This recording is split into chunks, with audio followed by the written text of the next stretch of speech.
ਵਾਹਿਗੁਰੂ ਜੀ ਕਾ ਖਾਲਸਾ ਵਾਹਿਗੁਰੂ ਜੀ ਕੀ ਫਤਿਹ।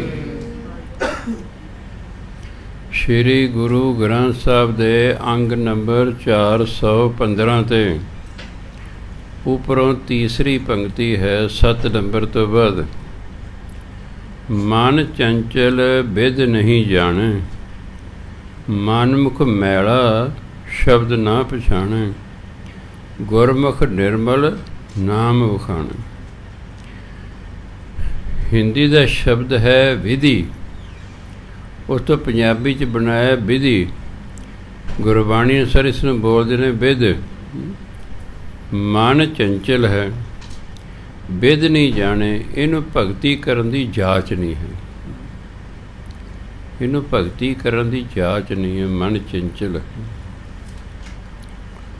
ਮਨਮੁਖ ਮੈਲਾ ਸ਼ਬਦ ਨਾ ਪਛਾਣੇ, ਕਿਉਂਕਿ ਜਿਹੜਾ ਮਨਮੁਖ ਹੁੰਦਾ ਹੈ ਉਹ ਮਨ ਦਾ ਮੈਲਾ ਹੁੰਦਾ ਹੈ।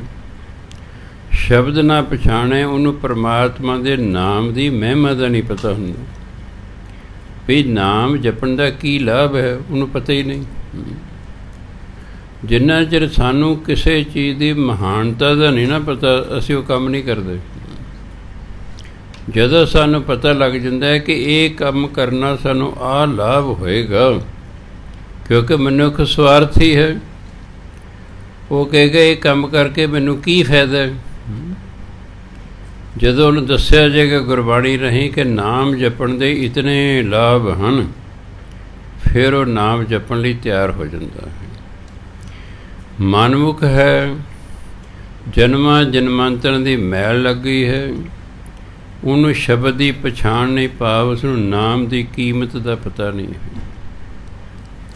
ਪਰ ਜਿਹੜਾ ਗੁਰਮੁਖ ਹੁੰਦਾ ਹੈ ਉਹ ਨਿਰਮਲ ਹੁੰਦਾ, ਉਹਦਾ ਮਨ ਨਿਰਮਲ ਹੁੰਦਾ, ਕਿਉਂਕਿ ਨਾਮ ਜਪ ਕੇ ਉਹਨੇ ਮੈਲ ਲਾ ਲਈ ਹੁੰਦੀ ਹੈ। ਨਾਮ ਉਖਾਣਾ, ਇਸ ਲਈ ਉਹ ਨਾਮ ਜਪਦਾ ਹੈ।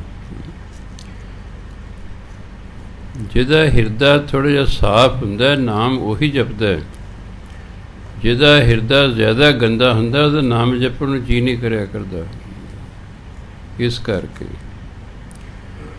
ਹਰ ਜੀਉ ਆਗੈ ਕਰੀ ਅਰਦਾਸ। ਕਰੀ ਤਾਂ ਹੁੰਦਾ ਕੀਤੀ, ਕਰੀ ਮੈਨੇ ਕਰਦਾ ਹਾਂ।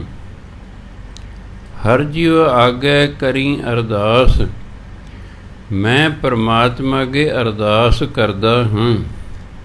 ਕੀ ਅਰਦਾਸ ਕਰਦਾ? ਸਾਧੂ ਜਨ ਸੰਗਤ ਹੋਏ ਨਿਵਾਸ, ਵੀ ਸਾਧੂਆਂ ਦੀ ਸੰਗਤ 'ਚ ਮੇਰਾ ਨਿਵਾਸ ਹੋ ਜਾਏ, ਭਾਵ ਮੈਨੂੰ ਸਾਧੂਆਂ ਦੀ ਸੰਗਤ ਪ੍ਰਾਪਤ ਹੋ ਜਾਵੇ। ਇਹ ਮੇਰੀ ਕਹਿੰਦੇ ਅਰਦਾਸ ਹੈ। ਕਿਉਂਕਿ ਸਾਧੂ ਨਾਮ ਜਪਣ ਵਾਲੇ ਹੁੰਦੇ ਨੇ, ਜੇ ਉਹਨਾਂ ਦੀ ਸੰਗਤ ਕਰਾਂਗੇ ਤਾਂ ਹੀ ਨਾਮ ਜਪਾਂਗੇ। ਜੇ ਸਾਡੀ ਸੰਗਤ ਹੀ ਨਾਸਤਕਾਂ ਨਾਲ ਹੈ, ਫਿਰ ਅਸੀਂ ਨਾਮ ਨਹੀਂ ਜਪ ਸਕਦੇ।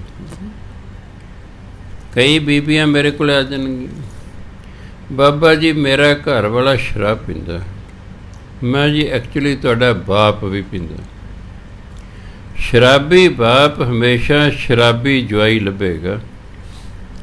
ਉਦੋਂ ਤੁਹਾਨੂੰ ਵਿਆਹ ਦੀ ਅੱਗ ਲੱਗੀ ਹੁੰਦੀ ਹੈ, ਉਦੋਂ ਤੁਸੀਂ ਬਾਪ ਨੂੰ ਕਹਿੰਦੇ ਨਹੀਂ ਕਿ ਮੈਨੂੰ ਤਾਂ ਵੈਸ਼ਨੂੰ ਚਾਹੀਦਾ ਹੈ।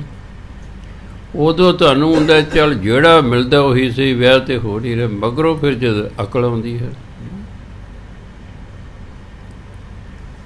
ਜਿਵੇਂ ਸਾਡੇ ਸਭ ਤੋਂ ਪਹਿਲਾ ਵਿਆਹ ਸਾਡੀ ਕਲੋਨੀ 'ਚ ਕੁੜੀ ਦਾ ਹੋਇਆ, 6 ਨੰਬਰ ਕੋਠੀ ਅੰਬੜੀ ਦੇ ਨੇੜੇ ਹੀ। ਉਹ ਕਹਿੰਦੀ ਬਾਬਾ ਜੀ ਮੈਂ ਤਾਂ ਵਿਆਹ ਕਰਾਉਣਾ ਹੈ, ਭਜਨ ਬੰਦਗੀ ਵਾਲੇ ਨਾਲ ਕਰਾਉਣਾ, ਨਹੀਂ ਤਾਂ ਮੈਨੂੰ ਕੁਆਰੀ ਰਹਿਣਾ ਮਨਜ਼ੂਰ ਹੈ। ਦ੍ਰਿੜ ਇਰਾਦਾ ਕਰ ਲਿਆ। ਐਸੀ ਦਾਤੇ ਦੀ ਕਿਰਪਾ ਹੋਈ ਕਿ ਸੰਤ ਮਹਾਤਮਾ ਉਹਦੇ ਵਿਚੋਲੇ ਹੋ ਗਏ ਅਤੇ ਗੁਰਮੁਖ ਮੁੰਡਾ ਉਸ ਨੂੰ ਪ੍ਰਾਪਤ ਹੋ ਗਿਆ। ਦ੍ਰਿੜ ਇਰਾਦਾ ਹੋਣਾ ਚਾਹੀਦਾ ਹੈ। ਜੇ ਲੜਕੀਆਂ ਕਹਿ ਲੈਣ, ਫੈਸਲਾ ਕਰ ਲੈਣ ਕਿ ਅਸੀਂ ਕਿਸੇ ਸ਼ਰਾਬ ਪੀਣ ਵਾਲੇ ਨਾਲ ਵਿਆਹ ਹੀ ਨਹੀਂ ਕਰਾਉਣਾ, ਮੁੰਡਿਆਂ ਨੂੰ ਮਜਬੂਰ ਹੋ ਕੇ ਸ਼ਰਾਬ ਛੱਡਣੀ ਪੈ ਗਈ ਵੀ ਸਾਡਾ ਤਾਂ ਫਿਰ ਵਿਆਹ ਹੀ ਨਹੀਂ ਹੋਣਾ ਹੈਗਾ। ਉਦੋਂ ਜਿਹੜਾ ਬਾਪ ਕਿਉਂਕਿ ਆਪ ਪੀਂਦਾ ਹੈ, ਇਹ ਕੁਦਰਤੀ ਗੱਲ ਹੈ।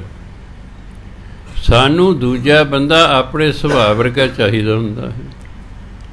ਸ਼ਰਾਬ ਪੀਣ ਵਾਲੇ ਨੂੰ ਸ਼ਰਾਬ ਪੀਣ ਵਾਲਾ ਹੀ ਚਾਹੀਦਾ ਹੁੰਦਾ। ਦੂਜੇ ਨਾਲ ਉਹਦਾ ਕੀ ਮੇਲ ਹੈ? ਦੂਜੇ ਨਾਲ ਕੀ ਮੇਲ? ਮੈਂ ਪਹਿਲਾਂ ਆਪਣੇ ਬਾਪ ਨੂੰ ਸਵੇਰੇ ਉੱਠ ਕੇ 2-4 ਗਾਲਾਂ ਕੱਢਿਆ ਕਰ, ਉਹ ਬਾਪੂ ਤੇਰਾ ਸਤਿਆਨਾਸ਼ ਹੋਵੇ, ਤੂੰ ਮੈਨੂੰ ਜਿਹੜਾ ਸ਼ਰਾਬੀ ਨਾਲ ਵਿਆਹਤਾ ਹੈ। ਫਿਰ ਚੁੱਪ। ਮੈਂ ਬਗਾਨਾ ਪੁੱਤਰ ਹੈ ਨਾ, ਉਹ ਮਾੜਾ ਹੈ, ਬਾਪ ਚੰਗਾ। ਬਾਪ ਨੂੰ ਕੁਛ ਨਹੀਂ ਕਹਿਣਾ, ਉਹਨੂੰ ਜਿਹੜਾ ਟੋਕ ਟਕਾਈ ਕਰੀ ਜਾਂਦੇ। ਐਸੇ ਅਸੀਂ ਘਟੀਆ ਲੋਕ ਹਾਂ ਬਈ ਜਿਹਨੇ ਤੇਰੇ ਲਈ ਇਹੋ ਜਿਹੇ ਸ਼ਰਾਬੀ ਪਤੀ ਲੱਭਿਆ, ਜਾ ਕੇ ਉਹਦੇ ਨਾਲ ਰੋ ਲੜਿਆ ਕਰ। ਬਾਪੂ ਤੇਰਾ ਸਤਿਆਨਾਸ਼ ਤੇਰਾ, ਤੂੰ ਮੇਰਾ ਭੱਠਾ ਬਿਠਾਤਾ ਹੈ। ਮੈਂ ਫਿਰ ਤਾਂ ਸਵਾਦ ਹੈ, ਕੱਢ ਕੇ ਆ ਗਾਲਾਂ, ਫਿਰ ਮੇਰੇ ਕੋਲ ਆਈ। ਉਹ ਬਗਾਨਾ ਪੁੱਤਰ ਹੈ, ਉਹ ਮਾੜਾ ਹੈ, ਬਾਪੂ ਆਪਣਾ ਸ੍ਰੀ ਚੰਗਾ ਹੈ। ਇਹਨੂੰ ਮੋਹ ਕਹਿੰਦੇ ਨੇ। ਇੱਥੋਂ ਪਤਾ ਲੱਗਦਾ ਸਾਡਾ ਮੋਹ ਹੈ। ਨਲਾਇਕ ਬਾਪ ਨੂੰ ਨਲਾਇਕ ਕਹਿਣ ਲਈ ਕੋਈ ਤਿਆਰ ਨਹੀਂ ਹੈਗਾ, ਦੂਜੇ ਨੂੰ ਕਹਿਣਾ ਆਸਾਨ ਹੈ। ਸੋ ਇਸ ਲਈ ਗੁਰੂ ਮਹਾਰਾਜ ਕਹਿੰਦੇ, ਮੇਰੀ ਕਹਿੰਦੇ ਪਰਮਾਤਮਾ ਕੇ ਇੱਕੋ ਅਰਦਾਸ ਹੈ, ਸਾਧੂ ਜਨ ਸੰਗਤ ਹੋਏ ਨਿਵਾਸ, ਕਿ ਮੇਰਾ ਨਿਵਾਸ ਸਾਧੂਆਂ ਦੀ ਸੰਗਤ 'ਚ ਹੋ ਜਾਵੇ, ਪਰ ਮੈਨੂੰ ਸਾਧੂਆਂ ਦੀ ਸੰਗਤ ਪ੍ਰਾਪਤ ਹੋ ਜਾਵੇ। ਕਿਉਂਕਿ ਸਾਧੂ ਨਾਮ ਜਪਦੇ ਨੇ, ਉਹਨਾਂ ਦੀ ਸੰਗਤ 'ਚ ਆ ਕੇ ਮਨੁੱਖ ਫਿਰ ਨਾਮ ਜਪਣਾ। ਜਿਹੋ ਜਿਹੇ ਦੀ ਅਸੀਂ ਸੰਗਤ ਕਰਾਂਗੇ, ਸਾਡੇ 'ਤੇ ਉਸ ਦਾ ਅਸਰ ਹੁੰਦਾ ਹੈ। ਮੈਂ ਕਈ ਵਾਰੀ ਕਿਹਾ, ਜੇ ਅਸੀਂ ਵਿਗੜੇ ਹਾਂ, ਸਾਨੂੰ ਕਿਸੇ ਬੰਦੇ ਨੇ ਵਿਗਾੜਿਆ ਹੈ। ਜੇ ਅਸੀਂ ਸੁਧਰੇ ਹਾਂ, ਸਾਨੂੰ ਕਿਸੇ ਬੰਦੇ ਨੇ ਸੁਧਾਰਿਆ ਹੈ। ਆਹ TV ਦਾ, ਅਖਬਾਰਾਂ ਦਾ, ਇਹਨਾਂ ਦਾ ਬਹੁਤ ਘੱਟ ਅਸਰ ਹੁੰਦਾ ਹੈ। ਬੰਦਾ ਹੀ ਬੰਦੇ ਨੂੰ ਵਿਗਾੜਦਾ ਹੈ, ਬੰਦਾ ਹੀ ਬੰਦੇ ਨੂੰ ਸੁਧਾਰਦਾ ਹੈ। ਬੰਦੇ ਦਾ ਬਹੁਤ ਵੱਡਾ ਅਸਰ ਸਾਡੇ 'ਤੇ ਪੈਂਦਾ ਹੈ। ਉਹ ਭਾਗਾਂ ਵਾਲੇ ਬੱਚੇ ਹੁੰਦੇ ਨੇ ਜਿਨ੍ਹਾਂ ਨੂੰ ਚੱਜ ਦੀ ਸੰਗਤ ਮਿਲ ਜਾਂਦੀ। ਤੁਹਾਡਾ ਮੁੰਡਾ ਹੁਸ਼ਿਆਰ ਹੈ, ਉਹ ਜਿਨ੍ਹਾਂ ਦੀ ਸੰਗਤ ਕਰ ਰਿਹਾ, ਉਹ ਬੱਚੇ ਪੜ੍ਹਾਈ 'ਚ ਕਮਜ਼ੋਰ ਨੇ, ਤਾਂ ਤੁਹਾਡਾ ਮੁੰਡਾ ਹੁਸ਼ਿਆਰ ਕਿਵੇਂ ਹੋ ਜਾਏਗਾ ਜੀ? ਉਹ ਤਾਂ ਕਮਜ਼ੋਰਾਂ ਦੀ ਸੰਗਤ ਕਰ ਰਿਹਾ ਹੈ, ਉਹ ਤਾਂ ਲਾਪਰਵਾਹਾਂ ਦੀ ਸੰਗਤ ਕਰ ਰਿਹਾ ਹੈ। ਹੁਸ਼ਿਆਰ ਬੱਚੇ ਨੂੰ ਕਦੇ ਵੀ ਕਮਜ਼ੋਰ ਬੱਚਿਆਂ ਦੀ ਸੰਗਤ ਨਹੀਂ ਕਰਨੀ ਚਾਹੀਦੀ, ਸਗੋਂ ਕਮਜ਼ੋਰ ਨੂੰ ਕੋਸ਼ਿਸ਼ ਕਰਨੀ ਚਾਹੀਦੀ ਹੈ ਮੈਂ ਹੁਸ਼ਿਆਰ ਦੀ ਸੰਗਤ ਕਰਾਂ, ਤਾਂ ਜੋ ਮੈਂ ਉਸ ਤੋਂ ਕੋਈ ਮਦਦ ਲੈ ਸਕਾਂ, ਔਖੇ ਵੇਲੇ ਮੈਨੂੰ ਕੋਈ ਪੁੱਛ ਸਕਾਂ, ਉਹ ਮੇਰੀ ਕੋਈ ਸਹਾਇਤਾ ਕਰੇ। ਸੋ ਇਸ ਲਈ ਮਨੁੱਖ ਉਹੀ ਹੈ ਜਿਹੋ ਜਿਹੀ ਉਸ ਦੀ ਸੰਗਤ ਹੈ। ਸਭ ਤੋਂ ਵਧੀਆ ਸੰਗਤ ਗੁਰੂ ਦੀ ਹੁੰਦੀ ਹੈ। ਦੂਜੇ ਨੰਬਰ 'ਤੇ ਸੰਗਤ ਸਾਧੂ ਦੀ ਹੁੰਦੀ ਹੈ। ਤੀਜੇ ਨੰਬਰ 'ਤੇ ਸੰਗਤ ਨਾਮ ਜਪਣ ਵਾਲੇ ਗੁਰੂ ਪਿਆਰਿਆਂ ਦੀ ਹੁੰਦੀ ਹੈ। ਤਾਂ ਸਾਧੂਆਂ ਦੀ ਸੰਗਤ ਮੰਗੀ ਹੈ। ਫਿਰ ਕੀ ਹੋਏਗਾ ਜਦੋਂ ਸਾਧੂਆਂ ਦੀ ਸੰਗਤ ਮਿਲੇਗੀ? ਕਿਲ ਵਿਖ ਦੁੱਖ ਕਾਟੇ ਹਰ ਨਾਮ ਪ੍ਰਗਾਸ। ਕਿਲ ਵਿਖ ਹੁੰਦਾ ਪਾਪ, ਪਾਪ ਘਟ ਜਾਣਗੇ, ਪਾਪਾਂ ਕਾ ਜਿਹੜੇ ਦੁੱਖ ਨੇ ਉਹ ਵੀ ਖਤਮ ਹੋ ਜਾਣਗੇ। ਹਰੀ ਦੇ ਨਾਮ ਦਾ ਅੰਦਰ ਪ੍ਰਕਾਸ਼ ਹੋ ਜਾਵੇਗਾ। ਕਰ ਵਿਚਾਰ ਆਚਾਰ ਪ੍ਰਤ। ਜਦੋਂ ਮਨੁੱਖ ਬਾਣੀ ਦੀ ਵਿਚਾਰ ਕਰਦਾ ਨਾ, ਆਚਾਰ ਹੁੰਦਾ ਸ਼ੁਭ ਕਰਮ, ਪ੍ਰਤਾ ਹੁੰਦਾ ਲੱਗ ਜਾਣਾ। ਜਦੋਂ ਮਨੁੱਖ ਬਾਣੀ ਦੀ ਵਿਚਾਰ ਕਰਦਾ ਹੈ, ਫਿਰ ਉਹ ਸ਼ੁਭ ਕਰਮ ਕਰਨ ਲੱਗ ਜਾਂਦਾ ਹੈ, ਕਿਉਂ? ਉਹਨੂੰ ਗਿਆਨ ਹੋ ਗਿਆ ਵੀ ਸ਼ੁਭ ਕਰਮ ਕਰਨੇ ਚਾਹੀਦੇ ਨੇ, ਮਾੜੇ ਕੰਮ ਨਹੀਂ ਕਰਨੇ ਚਾਹੀਦੇ। ਕਿਉਂ? ਉਹਨੂੰ ਪਤਾ ਮਾੜੇ ਕੰਮੀ ਨਾ ਮੰਦੇ ਕੰਮੀ ਨਾਨਕ ਜਦ ਕਦ ਮੰਦਾ ਹੋਏ। ਮਾੜੇ ਕੰਮਾਂ ਦਾ ਨਤੀਜਾ ਸੂਨਰ ਲੇਟਰ ਮਾੜਾ ਨਿਕਲਦਾ ਹੈ। ਅੱਜ ਨਿਕਲੇ ਕੱਲ੍ਹ ਨੂੰ ਨਿਕਲੇ। ਇਸ ਲਈ ਫਿਰ ਗਿਆਨ ਹੁੰਦਾ ਵੀ ਸ਼ੁਭ ਕਰਮ ਕਰੋ। ਕੋਈ ਚੋਰੀ ਨਹੀਂ ਕਰਨੀ, ਕੋਈ ਡਾਕਾ ਨਹੀਂ ਮਾਰਨਾ, ਕੋਈ ਠੱਗੀ ਨਹੀਂ ਕਰਨੀ, ਕੋਈ ਮਿਲਾਵਟ ਨਹੀਂ ਕਰਨੀ, ਕੋਈ ਧੋਖਾਧੜੀ ਨਹੀਂ ਕਰਨੀ, ਕੋਈ ਰਿਸ਼ਵਤ ਨਹੀਂ ਲੈਣੀ, ਕਿਸੇ ਦਾ ਪਲਾਟ ਨਹੀਂ ਦੱਬਣਾ, ਕਿਸੇ ਦਾ ਮਕਾਨ ਨਹੀਂ ਦੱਬਣਾ, ਉਧਾਰ ਲੈ ਕੇ ਮੁਕਰਨਾ ਨਹੀਂ ਹੈ। ਸ਼ੁਭ ਕਰਮ ਕਰਦਾ ਹੈ। ਸ਼ੁਭ ਕਰਮ ਕਰਨ ਨਾਲ ਸਾਡਾ ਮਨ ਸਾਫ਼ ਹੋਣਾ ਸ਼ੁਰੂ ਹੋ ਜਾਂਦਾ ਹੈ। ਬਾਕੀ ਉੱਤੋਂ ਬੰਦਾ ਬਾਣੀ ਪੜ੍ਹਦਾ, ਨਾਮ ਜਪਦਾ, ਹੌਲੀ ਹੌਲੀ ਮਨ ਨਿਰਮਲ ਹੋਣ ਲੱਗ ਜਾਂਦਾ ਹੈ। ਜਿੱਦੇ ਮਨ ਟੋਟਲ ਨਿਰਮਲ ਹੋ ਗਿਆ, ਉਹਦੇ ਪਰਮਾਤਮਾ ਦੀ ਪ੍ਰਾਪਤੀ ਹੋ ਜਾਂਦੀ ਹੈ। ਜੀਵਨ ਦਾ ਉਦੇਸ਼ ਹੈ ਪਰਮਾਤਮਾ ਦੀ ਪ੍ਰਾਪਤੀ। ਉਸ ਉਦੇਸ਼ ਦੀ ਪੂਰਤੀ ਲਈ ਸਾਧਨ ਹੈ ਭਜਨ ਬੰਦਗੀ। ਭਜਨ ਬੰਦਗੀ ਸਾਧਨ ਹੈ, ਉਦੇਸ਼ ਨਹੀਂ ਹੈ।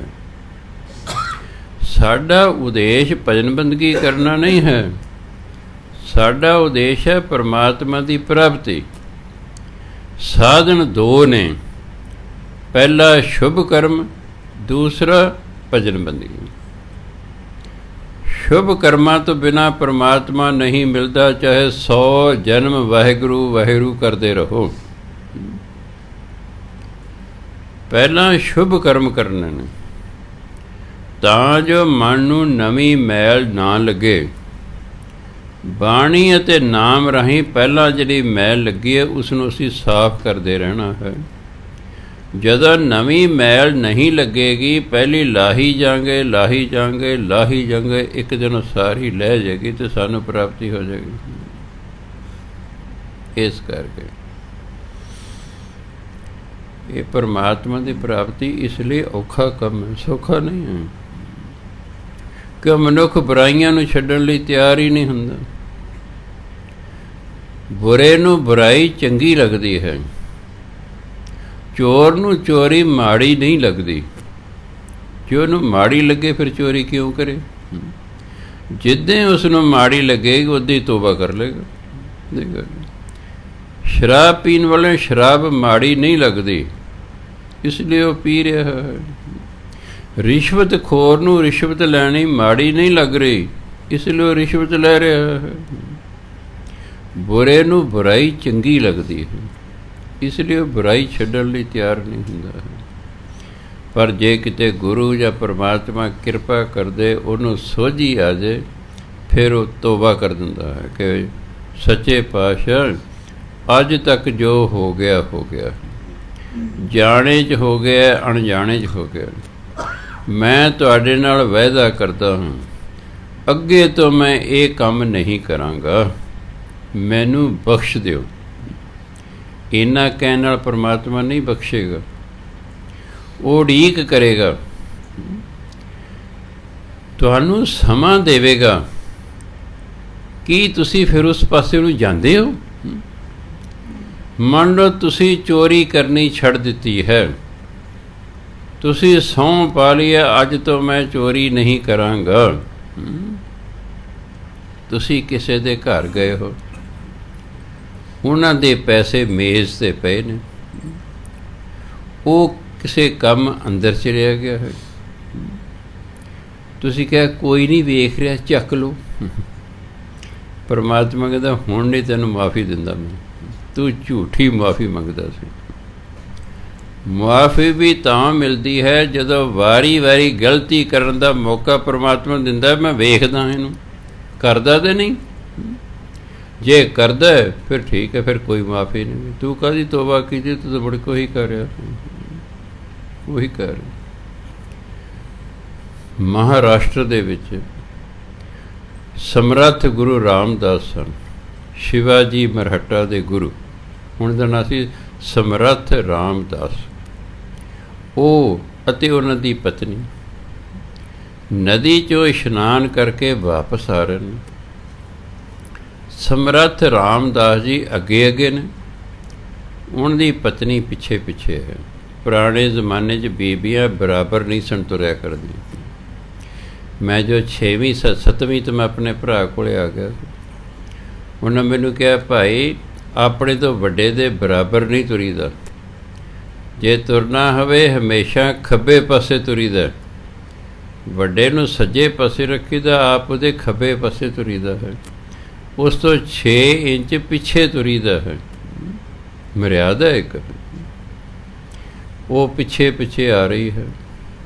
ਅੱਗੇ ਕਿਤੇ ਹਾਰ ਪਿਆ ਸੀ ਸੋਨੇ ਦਾ ਰਹੇ ਪਏ ਦੇ ਉੱਤੇ। ਉਹਨਾਂ ਸੋਚਿਆ ਵੀ ਔਰਤਾਂ ਨੂੰ ਗਹਿਣਿਆਂ ਦਾ ਸ਼ੌਕ ਹੁੰਦਾ, ਕਿਤੇ ਉਹ ਹਾਰ ਚੱਕ ਨਾ ਲਵੇ, ਉਹ ਉੱਤੇ ਮਿੱਟੀ ਪਾਉਣ ਲੱਗੇ ਵੀ ਮੈਂ ਢੱਕ ਦਿੰਦਾ। ਮਗਰੋਂ ਪਤਨੀ ਕਹਿੰਦੀ ਸਵਾਮੀ ਜੀ ਕਿਉਂ ਮਿੱਟੀ 'ਤੇ ਮਿੱਟੀ ਪਾਈ ਜਾਂਦੇ ਹੋ? ਕਹਿੰਦਾ ਮੈਂ ਉੱਥੇ ਹੀ ਰੋਣ ਲੱਗ ਪਿਆ। ਕਹਿੰਦਾ ਮੈਨੂੰ ਫਿਰ ਵੀ ਸੋਨਾ ਦਿਸਿਆ, ਘਰ ਵਾਲੀ ਕਦੇ स्वामी जी क्यों मिट्टी ते मिट्टी पाई जाने, अवस्था है। कंचन माटी मन, जो नर दुख में दुख नहीं माने, सुख स्नेह अर जाके कंचन माटी मन। उत्थे जाके फिर ब्रह्म ज्ञानी बनता। इस लई परमात्मा कुछ महीने वारी वारी मौका दिंदा। जिस बुराई तुसीं तौबा कीती हुंदी है उही बुराई करन दा मौका दिंदा है। बई देखदे दा मन डोलदा कि दृढ़ इरादे वाला है। जे ते दृढ़ इरादे वाला नहीं मुड़ के कीता फिर माफ़ी मिल जाती। पिछले औगन बख्श ले प्रभ आगे मार्ग पव, फिर परमात्मा बख्श दिंदा। सो इसलिए गुरु महाराज जी कहते हैं कर विचार आचार पराता। वो बाणी दी विचार करके आचार होंदा शुभ कर्म। हल्के नूं ਚੱਜ आचार नहीं है जी, इनू बोलण दा ਚੱਜ आचार नहीं है। ਚੱਜ ते आचार इको ही गल है भी बोलण दा सही ढंग नहीं हुंदा, फिर वो सही कर्म करन ते लग जांदा है। सतगुर बचनी एको जत, फिर वो गुरु दे बचनां ते चल के एक परमात्मा नूं जान लैंदा है। नानक राम नाम मन रत, ਉਹਦਾ फिर नाम नाल मन रंगिया जाता है। ਜਦੋਂ ਅਸੀਂ परमात्मा ਦਾ नाम जपी जाने जपी जाने जपी जाने ਸਾਡੇ ਦੇ नाम ਦਾ रंग ਚੜ ਜਾਂਦਾ ਹੈ। ਉਹਦਾ मन ਜਿਹੜਾ परमात्मा ਦੇ नाम ਨਾਲ रंगिया ਜਾਂਦਾ है। ਭਾਵ परमात्मा ਦੇ नाम ਦਾ ਉਸਦੇ ਮਨ ਤੇ ਅਸਰ ਹੋ ਜਾਂਦਾ ਹੈ। ਜੇ ਮੈਂ ਦੁਪਹਿਰੇ ਬੈਠਾ ਸੀ, ਕੱਲ ਪਰਸੋਂ ਮੈਂ ਤੁਹਾਨੂੰ ਕਿਹਾ ਸੀ ਕਿ 2 ਸਾਲਾਂ ਤੋਂ ਦਵਾਈਆਂ ਖਾਣ ਕਾਰਨ ਐਕਸ਼ਨ ਰਿਐਕਸ਼ਨ ਹੋ ਜਾਂਦਾ ਹੈ। ਜਦੋਂ ਮੈਂ ਅੱਖਾਂ ਬੰਦ ਕਰਕੇ ਸਿਮਰਨ ਕਰਦਾ ਮੈਨੂੰ ਨੀਂਦ ਆਉਂਦੀ ਹੈ। ਦੁਪਹਿਰੇ ਮੈਂ ਬੈਠਾ, मैं भी ਇਹਦਾ ਕੀ हल हो सकता है सोची जाना, मैं सोची जाना। फिर मैं लम्मे साह लेने शुरू करते, जिवें आपां पूरा साह भर लईए। जब 10-15 वारी मैं लम्मे साह ले मैं एक्टिव हो गया। दूजा मैं ढंग लभ्या भी नेरे साह नहीं लैणे, नाम भी जपना। मैं जब साह अंदर नूं खिंचदा सी वाहे, बाहर कढ़दा सी गुरु, मूँह मेरा बंद, जीभ हिलण नहीं सी दिंदा। साह अंदर खिंची जा रहे हैं, वाहे गुरु कही जा रहे हैं, साह बाहर छड़ रहे हैं, गुरु कह रहे हैं। जिन्नी देर साह लैण च लाई उन्नी देर ही साह छड्डण च लाई। ऐसी किरपा होई मैं घंटा डेढ़ सिमरन करता रहा कि मैं एक्टिव हो गया। मैं लै भी आ समस्या तो तेरी हल हो गई है। नाले अखां बंद करके मैं प्रैक्टिस की भी देखदा हुण नींद आउंदी कि नहीं, फिर नहीं आया नहीं। जब मैं कल्ला वाहिगुरू वाहिगुरू वाहिगुरू करदा फिर नींद आउंदी सी। जब मैं डूंघे साह लैने शुरू करते नींद ही उड़ गई। बाकी रात नूं मैं तजर्बा करांगा। 10 बजे मेरा काम निबड़ जाता है। 9 बजे मैं रोटी खा लेना, 9:30 तो लैके 10 बजे तक फॉरन कंट्री दे अरदासा करांदे ने। 10 बजे तो फिर बाद मैं बैठांगा। इस तरह श्वास नाल सिमरन करांगा। वाहे गुरु लम्मा साह खिंचांगा।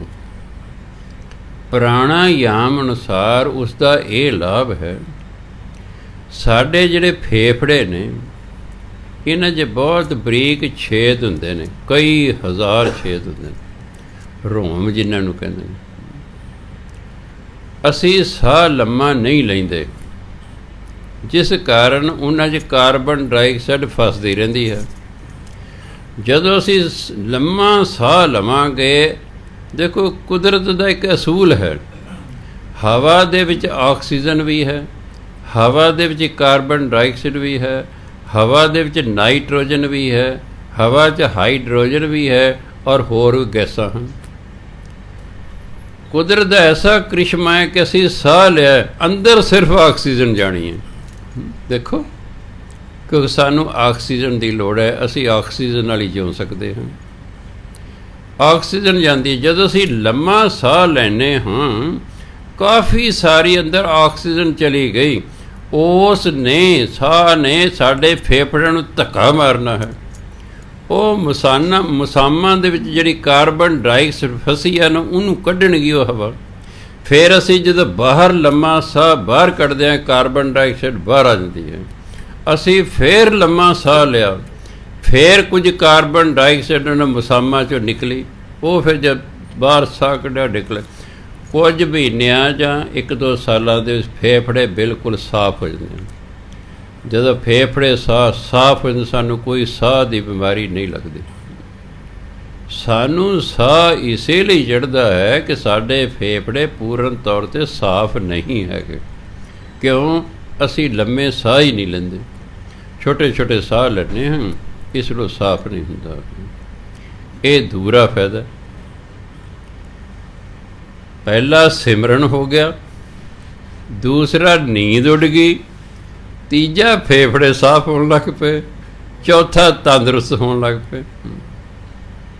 ਸੋ ਇਸ ਲਈ ਮੈਂ ਤਜਰਬਾ ਕਰ ਰਿਹਾ, 2-4 ਦਿਨਾਂ ਬਾਅਦ ਫਿਰ ਤੁਹਾਡੇ ਨਾਲ ਫਿਰ ਸਾਂਝਾ ਕਰਾਂਗੇ ਵੀ ਇਹ ਕਿਵੇਂ ਨੀਂਦ ਉੱਡ ਜਾਂਦੀ ਹੈ ਬੰਦੇ ਦੀ। ਜਿਨ੍ਹਾਂ ਨੇ, ਜਿਵੇਂ ਰਘਵੀਰ ਸਿੰਘ ਜੀ ਨੇ, ਹੋਰ ਨੇ, ਨੀਂਦ ਜ਼ਿਆਦਾ ਆਉਂਦੀ ਹੈ, 15 ਮਿੰਟ ਪਹਿਲੇ ਹੀ ਘਰ ਲੰਮੇ ਲੰਮੇ ਸਾਹ ਲਵੋ ਤਾਂ ਜੋ ਤੁਸੀਂ ਐਕਟਿਵ ਹੋ ਜਾਓ। ਐਕਟਿਵ ਹੋ ਕੇ ਇੱਥੇ ਆਓ ਤਾਂ ਜੋ ਸਾਨੂੰ ਨੀਂਦ ਨਾ ਆਵੇ। ਇੱਥੇ ਤਾਂ ਫਿਰ ਸਾਹ ਲੈ ਨਹੀਂ ਨਾ ਸਕਦੇ, ਕਥਾ ਵਾਰਤਾ ਸੁਣ ਰਹੇ ਹੁੰਦੇ ਹਾਂ। ਘਰ 10 ਮਿੰਟ ਲਓ, ਲੰਮੇ ਸਾਹ ਲਓ, ਸਾਹ ਖਿੱਚੀ ਜਾਓ, ਅੰਦਰ ਖਿੱਚੀ ਜਾਓ, ਜਿੰਨਾ ਅੰਦਰ ਸਾਹ ਭਰ ਸਕਦੇ ਹੋ ਭਰੋ। ਜਦ ਦੇਖਿਆ ਵੀ ਹਾਂ ਹੁਣ ਟੈਂਕੀ ਸਾਹ ਨਾਲ ਫੁੱਲ ਹੋ ਗਈ ਹੈ, ਫਿਰ ਉਹਨੂੰ ਹੌਲੀ ਹੌਲੀ ਬਾਹਰ ਕੱਢਣਾ। ਜਿੰਨਾ ਸਮਾਂ ਸਾਹ ਅੰਦਰ ਖਿੱਚਣ 'ਤੇ ਲਾਇਆ, ਉਨਾ ਸਮਾਂ ਹੀ ਉਸ ਨੂੰ ਬਾਹਰ ਕੱਢਣ 'ਤੇ ਲਾਉਣਾ ਹੈ। ਪ੍ਰਾਣਾਯਾਮ ਦਾ ਇਹ ਨਿਯਮ ਹੈ। ਪ੍ਰਾਣਾਯਾਮ ਸਰੀਰ ਨੂੰ ਤੰਦਰੁਸਤ ਰੱਖਦਾ ਹੈ, ਇਸ ਲਈ ਹੈ। ਸੋ ਅਸੀਂ ਚਲੋ ਜਿੱਥੋਂ ਵੀ ਸਾਨੂੰ ਕੋਈ ਲਾਭ ਮਿਲੇ ਪ੍ਰਾਪਤ ਕਰਨਾ ਚਾਹੀਦਾ। ਤਾਂ ਮੈਂ ਤੁਹਾਡੇ ਨਾਲ ਸਾਂਝਾ ਕੀਤਾ ਹੈ ਵੀ ਜਦੋਂ ਵੀ ਸਿਮਰਨ ਕਰਦਿਆਂ ਤੁਹਾਨੂੰ ਨੀਂਦ ਆਵੇ, ਲੰਮੇ ਸਾਹਾਂ ਦੇ ਨਾਲ ਸਿਮਰਨ ਕਰਨਾ ਸ਼ੁਰੂ ਕਰ ਦਿਓ। ਜੇ ਤੁਸੀਂ ਪਹਿਲੇ ਹੀ ਲੰਮੇ ਸਾਹ ਨਾਲ ਸਿਮਰਨ ਕਰਨਾ ਸ਼ੁਰੂ ਕਰ ਦਿਓ, ਫਿਰ ਘੰਟਾ 2 ਘੰਟੇ ਤੁਹਾਨੂੰ ਨੀਂਦ ਹੀ ਨਹੀਂ ਆਵੇਗੀ, ਨੀਂਦ ਹੀ ਨਹੀਂ ਆਵੇਗੀ। ਪਹਿਲੇ ਜੇ ਤੁਸੀਂ ਵਾਹਿਗੁਰੂ ਵਾਹਿਗੁਰੂ ਕਰੋਗੇ, ਤੁਹਾਡਾ ਜੀਭ ਹਿੱਲੇਗੀ ਨਾ ਬੁੱਲ ਹਿਲਾਉਣੇ ਨੇ ਨਾ ਜੀਭ ਹਿਲਾਉਣੀ ਹੈ। ਉਹ ਤਾਂ ਹੀ ਹੋਗਾ ਜੇ ਤੁਸੀਂ ਵਾਹਿਗੁਰੂ ਵਾਹਿਗੁਰੂ, ਤੁਹਾਡੀ ਜੀਭ ਨਹੀਂ ਹਿੱਲੇਗੀ। ਮੂੰਹ ਬੰਦ ਰੱਖਣਾ, ਬੁੱਲ ਬੰਦ ਕਰ ਲੈਣਾ, ਜੀਭ ਤਾਲੂਏ ਨਾਲ ਲਾ ਲੈਣੀ ਹੈ, ਬਸ ਵਾਹਿਗੁਰੂ ਇਸ ਤਰ੍ਹਾਂ ਕਰੀ ਜਾਣਾ ਹੈ। ਨਾਲੇ ਸਿਮਰਨ ਹੋ ਗਿਆ, ਨਾਲੇ ਨੀਂਦ ਉੱਡ ਗਈ, ਨਾਲੇ ਪ੍ਰਾਣਾਯਾਮ ਹੋ ਗਿਆ ਹੈ, ਨਾਲੇ ਤੰਦਰੁਸਤ ਹੋਣ ਲੱਗ ਜਾਣਗੇ। ਇਹ 4 in 1 ਹੈ। ਕਈ ਤਾਂ ਲਿਆ 2 in 1, 3 in 1, ਇਹ 4 in 1। ਗੁਰੂ ਮਹਾਰਾਜ ਕਿਰਪਾ ਕਰਨ, ਅਭਿਆਸ ਕਰਕੇ ਦੇਖਣ। ਅੱਗੇ ਕਹਿੰਦੇ, ਆਸਾ ਮਹਿਲਾ ਪਹਿਲਾ ਮਨ ਮੈਗਲ। ਇਹ ਸੰਸਕ੍ਰਿਤ ਦਾ ਸ਼ਬਦ ਹੈ। ਸੰਸਕ੍ਰਿਤ ਵਿੱਚ ਇਹਦੇ ਸਪੈਲਿੰਗ ਨੇ ਮੰਮਾ ਯਈਆ ਗੱਗਾ ਲੱਲਾ, ਮੰਮਾ ਯਈਆ ਗੱਗਾ ਲੱਲਾ। ਮੈਗਲ ਹਾਥੀ ਨੂੰ ਕਹਿੰਦੇ ਨੇ। ਹਿੰਦੀ ਤਾਂ ਹੁੰਦਾ ਨਾ ਹਸਤੀ, ਹਿੰਦੀ ਤਾਂ ਹਸਤੀ ਹੁੰਦਾ, ਪੰਜਾਬੀ 'ਚ ਹਾਥੀ ਹੁੰਦਾ, ਸੰਸਕ੍ਰਿਤ ਦੇ ਵਿੱਚ ਮੈਗਲ ਹੁੰਦਾ। ਸਾਕਤ ਹੁੰਦਾ ਨਾਸਤਕ, ਦੇਵਾਨਾ ਹੁੰਦਾ ਕਮਲਾ। ਇਹ ਮਨ ਜਿਹੜਾ ਹੈ, ਕਿਹਦਾ ਮਨ? ਸਾਕਤ ਦਾ, ਨਾਸਤਕ ਦਾ। ਨਾਸਤਕ ਦਾ ਜਿਹੜਾ ਮਨ ਹੈ, ਇਹ ਤੇ ਪਾਗਲ ਹਾਥੀ ਦੀ ਤਰ੍ਹਾਂ ਹੈ। ਹਾਥੀ ਪਾਗਲ ਹੋ ਜਾਣਾ ਆਪਣੇ ਨੂੰ ਲਿਤਾੜਦਾ ਫਿਰਦਾ ਹੈ। ਜੇ ਪਾਗਲ ਕੁੱਤਾ, ਤੁਸੀਂ ਕੁੱਤਾ ਰੱਖਿਆ ਕਿਸੇ ਕਾਰਨੋਂ ਪਾਗਲ ਹੋ ਗਿਆ, ਉਹ ਤੁਹਾਨੂੰ ਵੱਢੂ, ਉਹ ਤੁਹਾਨੂੰ ਵੱਢੇਗਾ। ਅਲਾ ਕਹਿੰਦਾ ਕੁੱਤੇ ਦਾ ਵੱਢਿਆ, ਆਮ ਨਹੀਂ ਕਹਿੰਦੇ ਆਪਾਂ, ਇਹ ਬੰਦਾ ਕੁੱਤੇ ਦਾ ਵੱਢਿਆ। ਉਹ ਤਾਂ ਖਤਰਾ ਵੀ ਇਹਨੂੰ ਕੁੱਤੇ ਨੇ ਵੱਢਿਆ, ਜੇ ਤੁਹਾਨੂੰ ਇਹਨੇ ਵੱਢਿਆ ਨਾ ਤੁਸੀਂ ਗਏ ਬਸ। ਕਿ ਪਾਗਲ ਕਿਸ ਨੂੰ ਅੱਗੇ ਵੱਢ ਦੇਗੋ ਵੀ ਪਾਗਲ ਹੋ ਜਾਏਗਾ। ਨਾਸਤਕ ਬੰਦੇ ਦਾ ਮਨ ਕਮਲੇ ਹਾਥੀ ਦੀ ਤਰ੍ਹਾਂ ਹੈ। ਬਨ ਖੰਡ ਭਾਵ ਸੰਸਾਰ, ਸੰਸਾਰ ਇੱਕ ਜੰਗਲ ਦੀ ਨਿਆਈ ਹੈ। ਇਹ ਸੰਸਾਰ ਜੰਗਲ 'ਚ ਮਾਇਆ ਮੋਹ ਹੈਰਾਨਾ, ਇਹ ਮਾਇਆ ਦੇ ਮੋਹ ਵਿੱਚ ਹੈ। ਹੈਰਾਨਾ ਹੁੰਦਾ ਭਟਕ ਰਿਹਾ ਹੈ, ਅਤੇ ਸੰਸਾਰ 'ਚ ਭਟਕ ਰਿਹਾ ਹੈ। ਮਾਇਆ ਦੇ ਮੋਹ ਵਿੱਚ ਹੋਰ ਹੋਵੇ, ਹੋਰ ਹੋਵੇ, ਹੋਰ ਹੋਵੇ। ਕੈਨੇਡਾ ਮਿਲਦੀ ਉੱਥੇ ਚੱਲੋ, ਪੰਜਾਬ 'ਚ ਮਿਲਦੀ ਉੱਥੇ ਚੱਲੋ, ਯੂਪੀ 'ਚ ਮਿਲਦੀ ਉੱਥੇ ਚੱਲੋ, ਜਿੱਥੇ ਵੱਧ ਤੋਂ ਵੱਧ ਮਾਇਆ ਮਿਲਦੀ ਉੱਥੇ ਚੱਲੋ। ਇੱਕ ਬੀਬੀ ਪੰਜਾਬੀ ਯੂਨੀਵਰਸਿਟੀ ਪ੍ਰੋਫੈਸਰ ਲੱਗੀ, ਸੋਹਣੀ ਸੱਖੀ ਸੁਨੱਖੀ ਪਰਸਨੈਲਿਟੀ ਸੀ। ਮੈਂ ਕਿਹਾ ਬੈਠੋ ਜੀ, ਕਿਵੇਂ ਆਏ ਹੋ ਜੀ? ਕੈਨੇਡਾ ਜਾਣਾ ਜੀ। ਮੈਂ ਕੀ ਕੰਮ ਕਰਦੇ ਹੋ ਜੀ? ਕਹਿੰਦੇ ਮੈਂ ਪੰਜਾਬੀ ਯੂਨੀਵਰਸਿਟੀ ਪ੍ਰੋਫੈਸਰ ਲੱਗੀ। ਮੈਂ ਤੁਹਾਡੇ ਹਸਬੈਂਡ ਕੀ ਕਰਦੇ ਨੇ? ਕਹਿੰਦੇ ਉਹ ਵੀ ਕਾਲਜ 'ਚ ਪ੍ਰੋਫੈਸਰ ਲੱਗੇ। ਅਤੇ ਮੈਂ ਤੁਸੀਂ ਕੈਨੇਡਾ ਕੇ ਜਾ ਕੀ ਕਰਨਾ? ਕਹਿੰਦੇ ਉੱਥੇ ਜ਼ਿਆਦਾ ਪੈਸੇ ਮਿਲਦੇ ਨੇ। ਇਸ ਲਈ ਇਹ ਮਨੁੱਖ ਮਾਇਆ ਦੇ ਪਿੱਛੇ ਪਤਾ ਨਹੀਂ ਕਿੱਥੇ ਕਿੱਥੇ ਜਾਣ ਨੂੰ ਤਿਆਰ ਹੈ। ਮਾਇਆ ਦੀ ਖਾਤਰ 45 ਲੱਖ ਰੁਪਈਆ ਲਾ ਕੇ ਇਲੀਗਲ ਅਮਰੀਕਾ 'ਚ ਪਹੁੰਚਦਾ ਹੈ। ਦੇਖੋ ਹੈਰਾਨੀ ਦੀ ਗੱਲ, ਏਜੰਟ 40 ਤੋਂ ਲੈ ਕੇ 45 ਲੱਖ ਰੁਪਈਆ ਲੈਂਦੇ ਨੇ ਅਮਰੀਕਾ ਭੇਜਣ ਦਾ, ਅਤੇ ਫਿਰ ਚੋਰੀ ਛਿਪੇ ਭੇਜਣਾ ਕਿ ਮਰ ਗਿਆ, ਫੜਿਆ ਗਿਆ, ਜਿਉਂਦਾ ਪਹੁੰਚ ਗਿਆ, ਉਹਦੀ ਕਿਸਮਤ ਆਪਣੀ। ਐਡਾ ਵੱਡਾ ਰਿਸਕ ਸਾਡੇ ਜਵਾਕ ਚੱਕ ਰਹੇ ਹਨ। ਜੋ ਪੁੱਛੇ ਵੀ 45 ਲੱਖ ਦਾ 6% ਦੇ ਅਨੁਸਾਰ ਵਿਆਜ, ਉਹੀ 2,40,000 ਸਾਲ ਦਾ ਹੋ ਗਿਆ। 2,40,000 ਦਾ ਮਤਲਬ 20,000 ਮਹੀਨਾ, ਅਤੇ ਇਕੱਲੇ ਬੰਦੇ ਨੂੰ 20,000 ਮਹੀਨਾ ਬਹੁਤ ਹੈ। ਲੋੜ ਹੀ ਨਹੀਂ ਕੁਛ ਕਰਨ ਦੀ, ਕੱਖ ਕਰਨ ਦੀ ਲੋੜ ਹੀ ਨਹੀਂ। ਇਕੱਲੇ ਨੂੰ ਤਾਂ 20,000 ਬੜਾ ਮਹੀਨੇ ਦਾ, ਕਿਉਂਕਿ ਜੱਟ ਹੀ ਹੁੰਦੇ ਨੇ, ਬਾਣੀਏ ਨਹੀਂ ਹੁੰਦੇ। ਮੈਂ ਪਤਾ ਨਹੀਂ ਕਿਵੇਂ ਜੱਟਾਂ ਦੇ ਘਰ ਇੱਕ ਬਾਣੀਆਂ ਪੈਦਾ ਹੋ ਗਏ, ਮੈਨੂੰ ਆਪ ਹੈਰਾਨੀ ਹੁੰਦੀ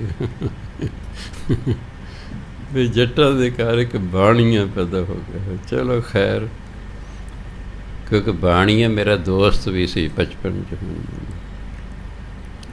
ਸੋ ਗੁਰੂ ਮਹਾਰਾਜ ਕਹਿੰਦੇ ਇਹ ਮਾਇਆ ਦੇ ਮੋਹ 'ਚ ਸੰਸਾਰ ਰੂਪੀ ਜੰਗਲ 'ਚ ਫਿਰ ਰਿਹਾ, ਹੈਰਾਨ ਹੈ, ਇਹ ਭਟਕ ਰਿਹਾ ਹੈ।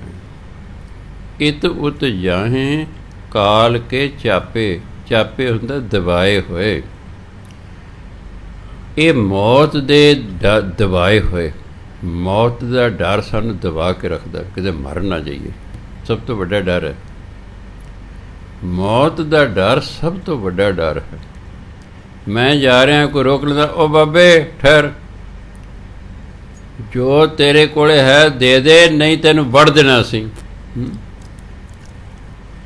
ਹੁਣ ਮੈਨੂੰ ਉਦੋਂ ਫੈਸਲਾ ਕਰਨਾ ਪਿਆ, ਜੈਵਨ ਸਾਹਿਬ ਤੂੰ ਜਿਉਂਦੇ ਰਹਿਣਾ ਕਿ ਮਰਨਾ। ਅਤੇ ਜੇ ਜਿਉਂਦੇ ਰਹਿਣ ਦੀ ਇੱਛਾ ਤਾਂ ਮੈਂ ਕਿਹਾ ਲੈ ਲਓ ਜੀ ਜੋ ਕੁਛ ਹੈ, ਅਤੇ ਜੇ ਮੈਂ ਨਹੀਂ ਦਿੰਦਾ ਤਾਂ ਅਗਲੇ ਮੇਰੇ ਗੱਲ ਆ ਕੀਠਰ ਰੱਖਦੇ ਨੇ, ਪੈਸੇ ਫਿਰ ਵੀ ਲੈ ਜਾਣੇ ਨੇ। ਪੈਸੇ ਵੀ ਗਏ ਅਤੇ ਆਪ ਵੀ ਗਿਆ। ਅਲੱਗ ਕਹਿੰਦਾ ਚਲੋ ਯਾਰ ਦਿਓ ਦਫਾ ਹੋਵਾ, ਇੱਕ ਵਾਰੀ ਜਾਨ ਬਚਾ ਲਓ, ਦੇਖੀ ਜਾਏਗੀ। ਆਮ ਇਹੀ ਹੈ ਨਾ, ਮੌਤ ਦਾ ਡਰ ਸਭ ਤੋਂ ਵੱਡਾ ਡਰ ਜ਼ਿੰਦਗੀ 'ਚ ਹੁੰਦਾ। ਇਤ ਉਤ, ਇੱਧਰ ਉੱਧਰ, ਕਾਲ ਦੇ ਦਬਾਏ ਹੋਏ ਇਨਸਾਨ ਇੱਧਰ ਉੱਧਰ ਭਟਕ ਰਹੇ ਹਨ। ਗੁਰਮੁਖ ਖੋਜ ਲਹੈ ਘਰ ਆਪੇ, ਪਰ ਜਿਹੜਾ ਗੁਰਮੁਖ ਹੁੰਦਾ ਹੈ, ਗੁਰੂ ਦੇ ਆਖੇ ਲੱਗਣ ਵਾਲਾ ਹੁੰਦਾ ਹੈ, ਉਹ ਘਰ ਨੂੰ ਖੋਜ ਲੈਂਦਾ। ਘਰ ਕਿਹੜਾ? ਪਰਮਾਤਮਾ ਦਾ ਘਰ। ਅਸਲ ਸਾਡਾ ਘਰ ਉਹੀ ਹੈ। ਧਰਮ ਅਨੁਸਾਰ ਦੇਖਣ ਨੂੰ ਭਾਵੇਂ ਅਸੀਂ ਬੰਦੇ ਹਾਂ, ਪਰ ਧਰਮ ਕਹਿੰਦਾ ਅਸੀਂ ਸਾਰੀਆਂ ਔਰਤਾਂ ਹਾਂ, ਸਾਡਾ ਇੱਕੋ ਪਤੀ ਪਰਮਾਤਮਾ ਹੈ। ਜਿਵੇਂ ਲੜਕੀਆਂ ਨੂੰ ਕਹਿੰਦੇ ਬੀਬਾ ਪਤੀ ਦਾ ਘਰ ਹੀ ਤੇਰਾ ਅਸਲ ਵਿੱਚ ਘਰ ਹੈ। ਅੱਜ ਦੀ ਕੁੜੀ ਪਤੀ ਦੇ ਘਰ ਨੂੰ ਘਰ ਹੀ ਨਹੀਂ ਸਮਝਦੀ, ਤੀਜੇ ਦਿਨ ਬੈਗ ਚੱਕ ਕੇ ਪੇਕੇ ਆ ਜਾਂਦੀ। ਰੋਜ਼ ਇੱਥੇ ਮੇਰੇ ਕੋਲ ਆਉਂਦੇ ਰਹਿੰਦੇ ਨੇ। ਮੈਂ ਚੰਗਾ ਸਿੜੀ ਸਿਆਪਾ ਪਿਆ ਹੈ। ਮੈਂ ਦੁਖੀ ਆਇਆ, ਮੁੰਡਿਆਂ ਨੂੰ ਕਹਿ ਦੇਣਾ ਤੁਸੀਂ ਨਾ ਵਿਆਹ ਕਰਾਓਏ, 15 ਲੱਖ ਲਾਓਗੇ ਵਿਆਹ ਤੇ ਫਿਰ 15 ਲੱਖ ਦੇ ਕੇ ਛੁੱਟੋਗੇ। ਤੁਸੀਂ ਕੀ ਖੱਟਿਆ? ਉਹ ਤਾਂ ਜਿਹੜੇ ਤੋਂ ਤੁਹਾਡੇ ਤੋਂ ਪੈਸੇ ਲਵੇਗੀ ਉਹ ਆਪਣਾ ਹੋਰ ਵਿਆਹ ਕਰਾ ਲੇਗੀ, ਘਾਟਾ ਤੈਨੂੰ ਪੈ ਗਿਆ। 15 ਲੱਖ ਤੂੰ ਪਹਿਲਾਂ ਲੈ ਚਲ, ਮੰਨ ਲਓ ਉਹਨਾਂ ਵੀ 15 ਲੱਖ ਲਾਤਾ, ਇਹ ਤਾਂ ਹਿਸਾਬ ਹੋ ਗਿਆ। ਠੀਕ, ਤੂੰ 15 ਲੱਖ ਦੇ ਕੇ ਛੁੱਟੇਂਗਾ, ਉਹ ਤੇ 15 ਲੱਖ 'ਚ ਆਪਣਾ ਦੁਬਾਰਾ ਵਿਆਹ ਕਰੇ, ਤੈਨੂੰ 15 ਲੱਖ ਹੋਰ ਦੇਣਾ ਪੈਣਾ। ਤੇ ਜੇ ਦੂਜੀ ਵੀ ਇਹੋ ਜਿਹੀ ਟੱਕਰ ਗਈ ਤਾਂ ਫਿਰ ਗੱਲ ਖਤਮ, ਨਿਬੜਿਆ ਕੰਮ। ਐਂ ਸਾਰੀ ਮੈਂ ਰੋਂਦਿਆਂ ਧੁੰਦਿਆਂ ਲੱਗ ਜਾਣੀ। ਉਹ ਤੇ ਜਿਹੜਾ ਹੈ ਗੁੱਸੇ 'ਚ ਆ ਜਾਂ ਡਿਸਗਸਟਡ ਹੋ ਕੇ ਮੈਂ ਕਹਿਣਾ ਵਿਆਹ ਤੇ ਕਰਾਉਣਾ ਪੈਣਾ। ਇਹ ਤਾਂ ਮਥੁਰਾ ਦੇ ਪੇੜੇ ਨੇ। ਜਿਹੜਾ ਖਾਏ ਉਹ ਵੀ ਪਛਤਾਏ, ਜਿਹੜਾ ਨਾ ਖਾਏ ਉਹ ਵੀ ਪਛਤਾਏ। ਤੇ ਫਿਰ ਬੰਦਾ ਸੋਚਦਾ ਵੀ ਜੇ ਪਛਤਾਉਣੇ ਤੇ ਫਿਰ ਖਾ ਹੀ ਲਓ। ਫਿਰ ਬਿਨਾਂ ਖਾਧੇ ਕਿਉਂ ਰਹਿਣਾ? ਜੇ ਕਹਿੰਦਾ ਵੀ ਪੇੜੇ ਨਹੀਂ ਖਾਓਗੇ ਤੁਸੀਂ ਨਹੀਂ ਪਛਤਾਓਗੇ, ਫਿਰ ਤਾਂ ਬੰਦਾ ਘੁੱਟ ਭਰ ਲੈ ਔਖਾ ਸੌਖਾ। ਖਾਓਗੇ ਤਾਂ ਵੀ ਪਛਤਾਓਗੇ, ਨਹੀਂ ਖਾਓਗੇ ਤਾਂ ਵੀ ਪਛਤਾਓਗੇ। ਕਹਿੰਦੇ ਪਛਤਾਉਣੇ ਚਲ ਖਾ ਹੀ ਲੈਂਦੇ, ਦੇਖੀ ਜਾਓ ਜੋ ਹੋ।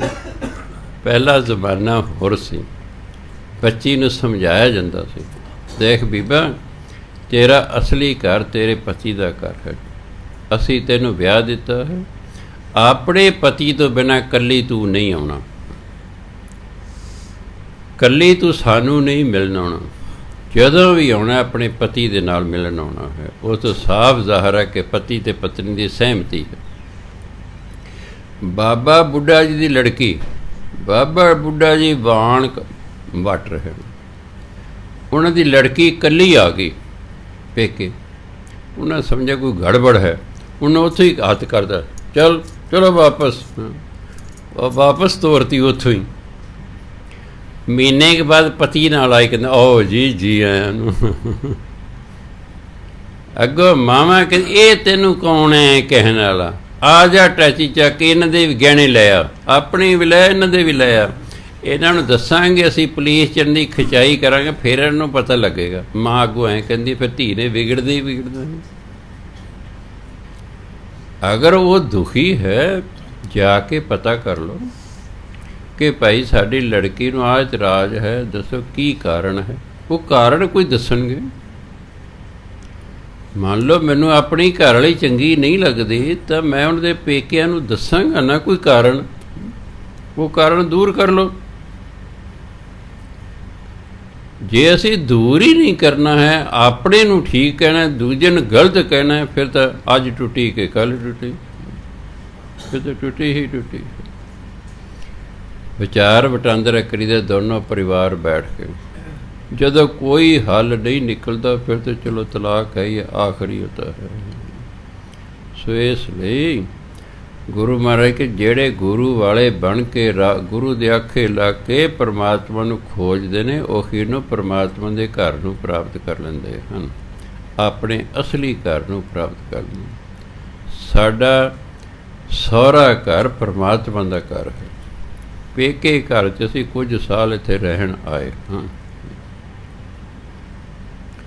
ਬਿਨ ਗੁਰ ਸ਼ਬਦੈ ਮਨ ਨਹੀਂ ਠੌਰਾ, ਠੌਰਾ ਹੁੰਦਾ ਟਿਕਣਾ। ਗੁਰੂ ਦੇ ਸ਼ਬਦ ਤੋਂ ਬਿਨਾਂ ਮਨ ਟਿਕਦਾ ਨਹੀਂ ਹੈ।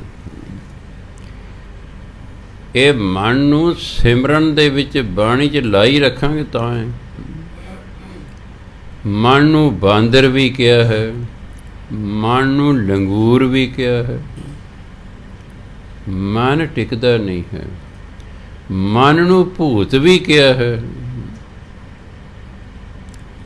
ਇੱਕ ਜੱਟ ਸੀ, ਗਰੀਬ ਸੀ, ਨੌਕਰ ਰੱਖ ਨਹੀਂ ਸਕਦਾ ਸੀ, ਕੰਮ ਜ਼ਿਆਦਾ ਸੀ। ਉਹਨਾਂ ਦੇ ਪਿੰਡ ਦੇ ਨੇੜੇ ਇੱਕ ਸਾਧ ਆ ਗਿਆ। ਹੌਲੀ ਹੌਲੀ ਉਹ ਬੜਾ ਪ੍ਰਸਿੱਧ ਹੋ ਗਿਆ। ਜੱਟ ਦੀ ਘਰ ਵਾਲੀ ਕਹਿੰਦੀ ਵੀ ਤੁਸੀਂ ਵੀ ਜਾ ਕੇ ਸੇਵਾ ਕਰੋ ਜੀ ਸਾਧੂ ਦੀ, ਆਪਣਾ ਕੋਈ ਦੁੱਖ ਦੂਰ ਹੋ ਜਾਏਗਾ। ਉਹ ਸੇਵਾ ਕਰਦੇ ਰਿਹਾ 2-3 ਮਹੀਨੇ। ਸਾਧ ਖੁਸ਼ ਹੋ ਕੇ ਕਹਿੰਦਾ ਬੋਲ ਵੀ ਕੀ ਚਾਹੀਦਾ? ਕਹਿ ਜੀ ਮੈਂ ਇਕੱਲਾ ਤੇ ਇਕੱਲਾ ਹਾਂ ਅਤੇ ਮੈਨੂੰ ਨੌਕਰ ਚਾਹੀਦਾ ਹੈ। ਕਹਿੰਦਾ ਦੇਖ ਵੀ ਮੈਂ ਇੱਕ ਭੂਤ ਆਪਣੇ ਵੱਸ ਕੀਤਾ ਹੋਇਆ ਹੈ, ਜੋ ਤੂੰ ਕਹੇਂਗਾ ਉਹ ਤੇਰਾ ਕੰਮ ਕਰ ਦੇਗਾ। ਲਿਜਾਣਾ? ਕਹਿੰਦਾ ਦੇ ਦਿਓ ਜੀ। ਭੂਤ ਨੂੰ ਕਿਹਾ ਜਾ ਭਾਈ ਜੜ ਦੇ ਨਾਲ। ਚਲਿਆ ਗਿਆ। ਭੂਤ ਨੂੰ ਨਾਲ ਲੈ। ਭੂਤ ਕਹਿੰਦਾ ਸੁਣੋ ਜੀ ਮੇਰੀ ਗੱਲ, ਜਿਹੜਾ ਮਰਜ਼ੀ ਹੈ ਕੰਮ ਕਰਾ ਲਓ, ਮੈਂ ਕਰ ਦੂੰਗਾ। ਅਗਰ ਤੁਸੀਂ ਮੈਨੂੰ ਕੰਮ ਨਾ ਦੱਸਿਆ ਮੈਂ ਤੁਹਾਨੂੰ ਖਾ ਜਾਣਾ ਹੈ, ਇਹ ਮੇਰੀ ਸ਼ਰਤ ਹੈ। ਉਹਨੇ ਕਿਹਾ ਇੰਨੇ ਕੰਮ ਨੇ? ਕਹਿੰਦੇ ਮਨਜ਼ੂਰ ਹੈ। ਉਹ ਜਿਹੜਾ ਭੂਤ ਨੂੰ ਕੰਮ ਕਹੇ ਉਹ ਤਾਂ ਕੁਝ ਮਿੰਟਾਂ ਦੇ ਘੰਟੇ ਕਰਕੇ ਆ ਜਾਇਆ ਕਰੇ। 3 ਦਿਨਾਂ 'ਚ ਸਾਰੇ ਕੰਮ ਹੀ ਮੁੱਕ ਗਏ। ਜੱਟ ਨੂੰ ਤਾਂ ਪੈ ਗਿਆ ਫਿਕਰ ਵੀ ਹੁਣ ਮੈਨੂੰ ਹੋਰ ਕੰਮ ਸੁੱਝ ਨਹੀਂ ਰਿਹਾ। ਉਹਨੂੰ ਮੈਂ ਕੰਮ 'ਤੇ ਭੇਜਿਆ, ਉਹਨੇ ਆ ਕੇ ਮੈਨੂੰ ਖਾਣਾ। ਉਹ ਭੱਜਿਆ ਗਿਆ ਸਾਧ ਕੋਲ, ਕਹਿੰਦਾ ਜੀ ਗੱਲ ਆ ਹੋ ਗਈ ਆ, ਮੇਰਾ ਬਚਾ ਕਰੋ। ਕਹਿੰਦੇ ਐਂ ਕਰ, ਤੂੰ ਉਹਦੇ ਆਉਣ ਤੋਂ ਪਹਿਲਾਂ ਵਿਹੜੇ 'ਚ ਇੱਕ ਬਾਂਸ ਕੱਢ ਲੈ। ਠੀਕ ਹੈ। ਕਹਿੰਦੀ ਫੇਰ ਜਦੋਂ ਆਏਗਾ ਕੰਮ ਦੱਸੋ ਜੀ। ਉਹਨੂੰ ਕਹਿ ਵੀ ਇਸ ਬਾਂਸ 'ਤੇ ਚੜ੍ਹੀ ਜਾ ਉਤਰੀ ਜਾ, ਚੜ੍ਹੀ ਜਾ ਉਤਰੀ ਜਾ। ਕਿੰਨਾ ਸਮਾਂ ਜੀ? ਕਹਿੰਦਾ ਜਿੰਨਾ ਚਿਰ ਮੈਂ ਨਹੀਂ ਕਹਿੰਦਾ। ਉਹ ਕਈ ਦਿਨ ਚੜ੍ਹੀ ਗਿਆ ਉਤਰੀ ਗਿਆ, ਚੜ੍ਹੀ ਗਿਆ ਉਤਰਿਆ। ਹੱਥ ਜੋੜ ਕੇ ਕਹਿੰਦਾ ਮੈਂ ਚਲਿਆ ਜਾਵਾਂ ਜੀ। ਉਹ ਕਹਿੰਦਾ ਜਾ। ਇਸੇ ਤਰ੍ਹਾਂ ਹੀ ਮਨ ਹੈ। ਜਿਵੇਂ ਭੂਤ ਫਿਰ ਦੁਖੀ ਕਰਦਾ ਵਿਹਲਾ, ਐ ਮਨ ਵੀ ਫਿਰ ਬੰਦੇ ਨੂੰ ਵਿਹਲਾ ਦੁਖੀ ਕਰਦਾ। ਹੁਣ ਅਸੀਂ ਆਪਣੇ ਅੰਦਰ ਬਾਂਸ ਗੱਡਣਾ ਹੈ। ਜਦੋਂ ਬਾਂਸ 'ਤੇ ਮਨ ਨੂੰ ਚੜਾਉਣਾ, ਕਹਿੰਦਾ ਵਾਹੇ। ਜਦੋਂ ਉਤਾਰਨਾ ਗੁਰੂ ਵਾਹੇ ਗੁਰੂ, ਇਹ ਮਨ ਨੂੰ ਲਾਈ ਰੱਖਣਾ। ਬਾਂਸ 'ਤੇ ਚੜਾਉਣਾ, ਉਤਾਰਨਾ, ਚੜਾਉਣਾ, ਉਤਾਰਨਾ। ਆਪੇ ਇੱਕ ਦਿਨ ਮਨ ਥੱਕ ਕੇ ਨਾ ਟਿਕ ਜਾਏਗਾ। ਵੀ ਚੰਗਾ ਜੀ, ਜਿਵੇਂ ਤੁਸੀਂ ਕਹਿੰਦੇ ਹੋ ਉਵੇਂ ਕਰਾਂਗੇ। ਮਨ ਨੂੰ ਕੰਮ ਲਾਈ ਰੱਖਣਾ। ਵਿਹਲਾ ਮਨ ਕਹਿੰਦੇ empty mind is a devil's workshop. ਵਿਹਲਾ ਮਨ ਸ਼ੈਤਾਨ ਦੀ ਟੂਟੀ ਹੁੰਦਾ ਹੈ। ਵਿਹਲੇ ਮਨ ਨੇ ਤੁਹਾਡੇ ਤੋਂ ਕੋਈ ਨਾ ਕੋਈ ਗਲਤੀ ਕਰਵਾਉਣੀ ਹੀ ਕਰਵਾਉਣੀ ਹੈ। ਕਿਉਂ ਕਰਵਾਉਣੀ ਹੈ? ਜਿਹੜਾ ਭੈੜਾ ਬੰਦਾ ਹੁੰਦਾ ਹਮੇਸ਼ਾ ਤੁਹਾਨੂੰ ਭੈੜੀ ਸਲਾਹ ਦੇਵੇਗਾ। ਭੈੜਾ ਬੰਦਾ ਕਦੇ ਤੁਹਾਨੂੰ ਚੰਗੀ ਸਲਾਹ ਨਹੀਂ ਦੇਵੇਗਾ। ਅਤੇ ਮਨ ਤਾਂ ਜਨਮਾਂ ਜਨਮਾਂਤਰਾਂ ਦਾ ਭੈੜਾ ਹੈ। ਜੇ ਅਸੀਂ ਇਹਦੇ ਆਖੇ ਲੱਗਾਂਗੇ, ਇਹਨੇ ਕੋਈ ਸਾਨੂੰ ਚੰਗੀ ਸਲਾਹ ਥੋੜ੍ਹੀ ਦੇਣੀ ਹੈ, ਇਹਨੇ ਤਾਂ ਭੈੜੀ ਸਲਾਹ ਦੇਣੀ ਹੈ। ਅਤੇ ਜਦੋਂ ਅਸੀਂ ਇਹਦੀ ਸਲਾਹ ਮੰਨ ਲਈ ਫਿਰ ਸਿੱਧੇ ਹੀ ਸਾਨੂੰ ਜੇਲ੍ਹ ਹੈ। ਉਹਦਾ ਰਾਹ ਹੀ ਕੋਈ ਨਹੀਂ, ਮੇਰਾ ਰਾਹ ਕੋਈ ਨਹੀਂ। ਮਨ ਨਾਲੋਂ ਵੀ ਔਰਤ ਜ਼ਿਆਦਾ ਖਤਰਨਾਕ ਮੈਂ ਦੇਖੀ। ਔਰਤ ਜੇ ਫੈਸਲਾ ਕਰ ਲੈ ਨਾ, ਬੰਦੇ ਦੇ ਭੂਤ ਨਹੀਂ ਭੁਲਾ ਸਕਦੀ ਹੈ। ਬੰਦਾ ਵਿਚਾਰਾ ਔਰਤ ਦੇ ਸਾਹਮਣੇ ਕਿਹਾ ਹੈ। ਔਰਤ ਨੇ ਵੱਡੇ ਵੱਡੇ ਸਾਧੂਆਂ ਨੂੰ ਜੇਲ੍ਹ 'ਚ ਭੇਜਤਾ। ਕਿਆ ਤਾਕਤ ਹੈ? ਉਹ ਸਾਧੂ ਜਿਨ੍ਹਾਂ ਦੇ ਮਰ ਲੱਖਾਂ ਦੁਨੀਆ ਲੱਗੀ, ਵੱਡੇ ਵੱਡੇ ਮੰਤਰੀ ਮਿਨਿਸਟਰ ਮੁੱਖ ਮੰਤਰੀ ਆ ਕੇ ਝੁਕਦੇ ਸਨ। ਹੈ ਇੱਕ ਜਨਾਨੀ ਨੇ ਉਹਨੇ ਜੇਲ੍ਹ 'ਚ ਭੇਜਤਾ। ਕਿਆ ਤਾਕਤ ਹੈ ਔਰਤ 'ਚ? ਔਰਤ ਨੂੰ ਤਾਂ ਜੇ ਆਪਣੀ ਤਾਕਤ ਦਾ ਹੀ ਨਹੀਂ ਪਤਾ ਲੱਗਾ। ਜਿੱਦੇ ਲੱਗ ਗਿਆ ਨਾ ਪਤਾ, ਅਸੀਂ ਬਨਵਾਸ ਲੈ ਲੈਣਾ ਵੀ ਜੰਗਲ 'ਚ ਚੱਲੋ ਬਸ। ਆ ਰਿਹਾ ਸਮਾਂ 10 ਸਾਲਾਂ ਤੱਕ ਤੁਸੀਂ ਦੇਖਿਓ ਨਜ਼ਾਰਾ ਕੀ ਬਣਦਾ। ਜੇ ਨਾ ਤੁਸੀਂ ਭਾਂਡੇ ਮਾਂਜੇ, ਜੇ ਨਾ ਤੁਸੀਂ ਕੱਪੜੇ ਧੋਤੇ, ਜੇ ਨਾ ਤੁਸੀਂ ਰੋਟੀਆਂ ਪਕਾਈਆਂ। ਰੋਟੀਆਂ ਵੀ ਪਕਾਓਗੇ ਜਨਾਨੀ ਦੇ, ਕੱਪੜੇ ਵੀ ਧੋਵੋਗੇ, ਭਾਂਡੇ ਵੀ ਮਾਂਜੋਗੇ। ਨਹੀਂ ਤਾਂ ਫਿਰ ਚਲੋ ਜੀ ਥਾਣੇ। ਦੂਜਾ ਕੀ ਹੈ? ਚਲੋ ਥਾਣੇ। ਜਾਂ ਭਾਂਡੇ ਮਾਂਜੋ, ਰੋਟੀਆਂ ਪਕਾਓ, ਮੇਰੇ ਕੱਪੜੇ ਧੋਵੋ, ਨਹੀਂ ਤਾਂ ਥਾਣੇ ਚੱਲੋ। ਇਹ ਮੈਨੂੰ ਤੰਗ ਕਰਦਾ ਜੀ, ਇਹ ਮੇਰੇ ਤੋਂ ਦਾਜ ਮੰਗਦਾ ਜੀ, ਇਹ ਮੈਨੂੰ ਗਾਲਾਂ ਕੱਢਦਾ ਜੀ, ਇਹ ਮੈਨੂੰ ਕੁੱਟਦਾ ਮਾਰਦਾ ਹੈ ਜੀ। ਇਹੀ ਕਹਿਣਾ ਜਾ ਕੇ। ਅਤੇ ਪੁਲਿਸ ਵਾਲੇ ਤਾਂ ਪਹਿਲਾਂ ਹੀ ਭਾਲਦੇ ਨੇ। ਹਾਲਾਂਕਿ ਉਹਨਾਂ ਨੂੰ ਪਤਾ ਹੁੰਦਾ ਇਹ ਔਰਤ ਝੂਠ ਬੋਲ ਰਹੀ ਹੈ, ਪਰ ਨਹੀਂ, ਉਹਨਾਂ ਦੇ ਹੱਕ ਨੂੰ ਹੋ ਜਾਣਗੇ। ਬੰਦੇ ਨੂੰ ਘਸੀਟੀ ਫਿਰਨਗੇ, ਸੱਸ ਨੂੰ ਵੀ, ਨਨਾਣ ਨੂੰ ਵੀ। ਅਜੇ ਇੰਨਾ ਚੰਗਾ ਜਨਾਨੀ ਦਿਓਰ ਦਾ ਨਾਂ ਨਹੀਂ ਲੈਂਦੀ, ਕਿਤੇ ਨਹੀਂ ਮੈਂ ਸੁਣਿਆ। ਜੇਠ ਦਾ ਨਾਮ ਲੈ ਗਈ, ਸਹੁਰੇ ਦਾ ਲੈ ਗਈ, ਸੱਸ ਦਾ ਲੈ ਗਈ, ਨਨਾਣ ਦਾ ਲੈ ਗਈ, ਪਰ ਦਿਓਰ ਨੂੰ ਛੱਡ ਦਿੰਦੀ ਹੈ।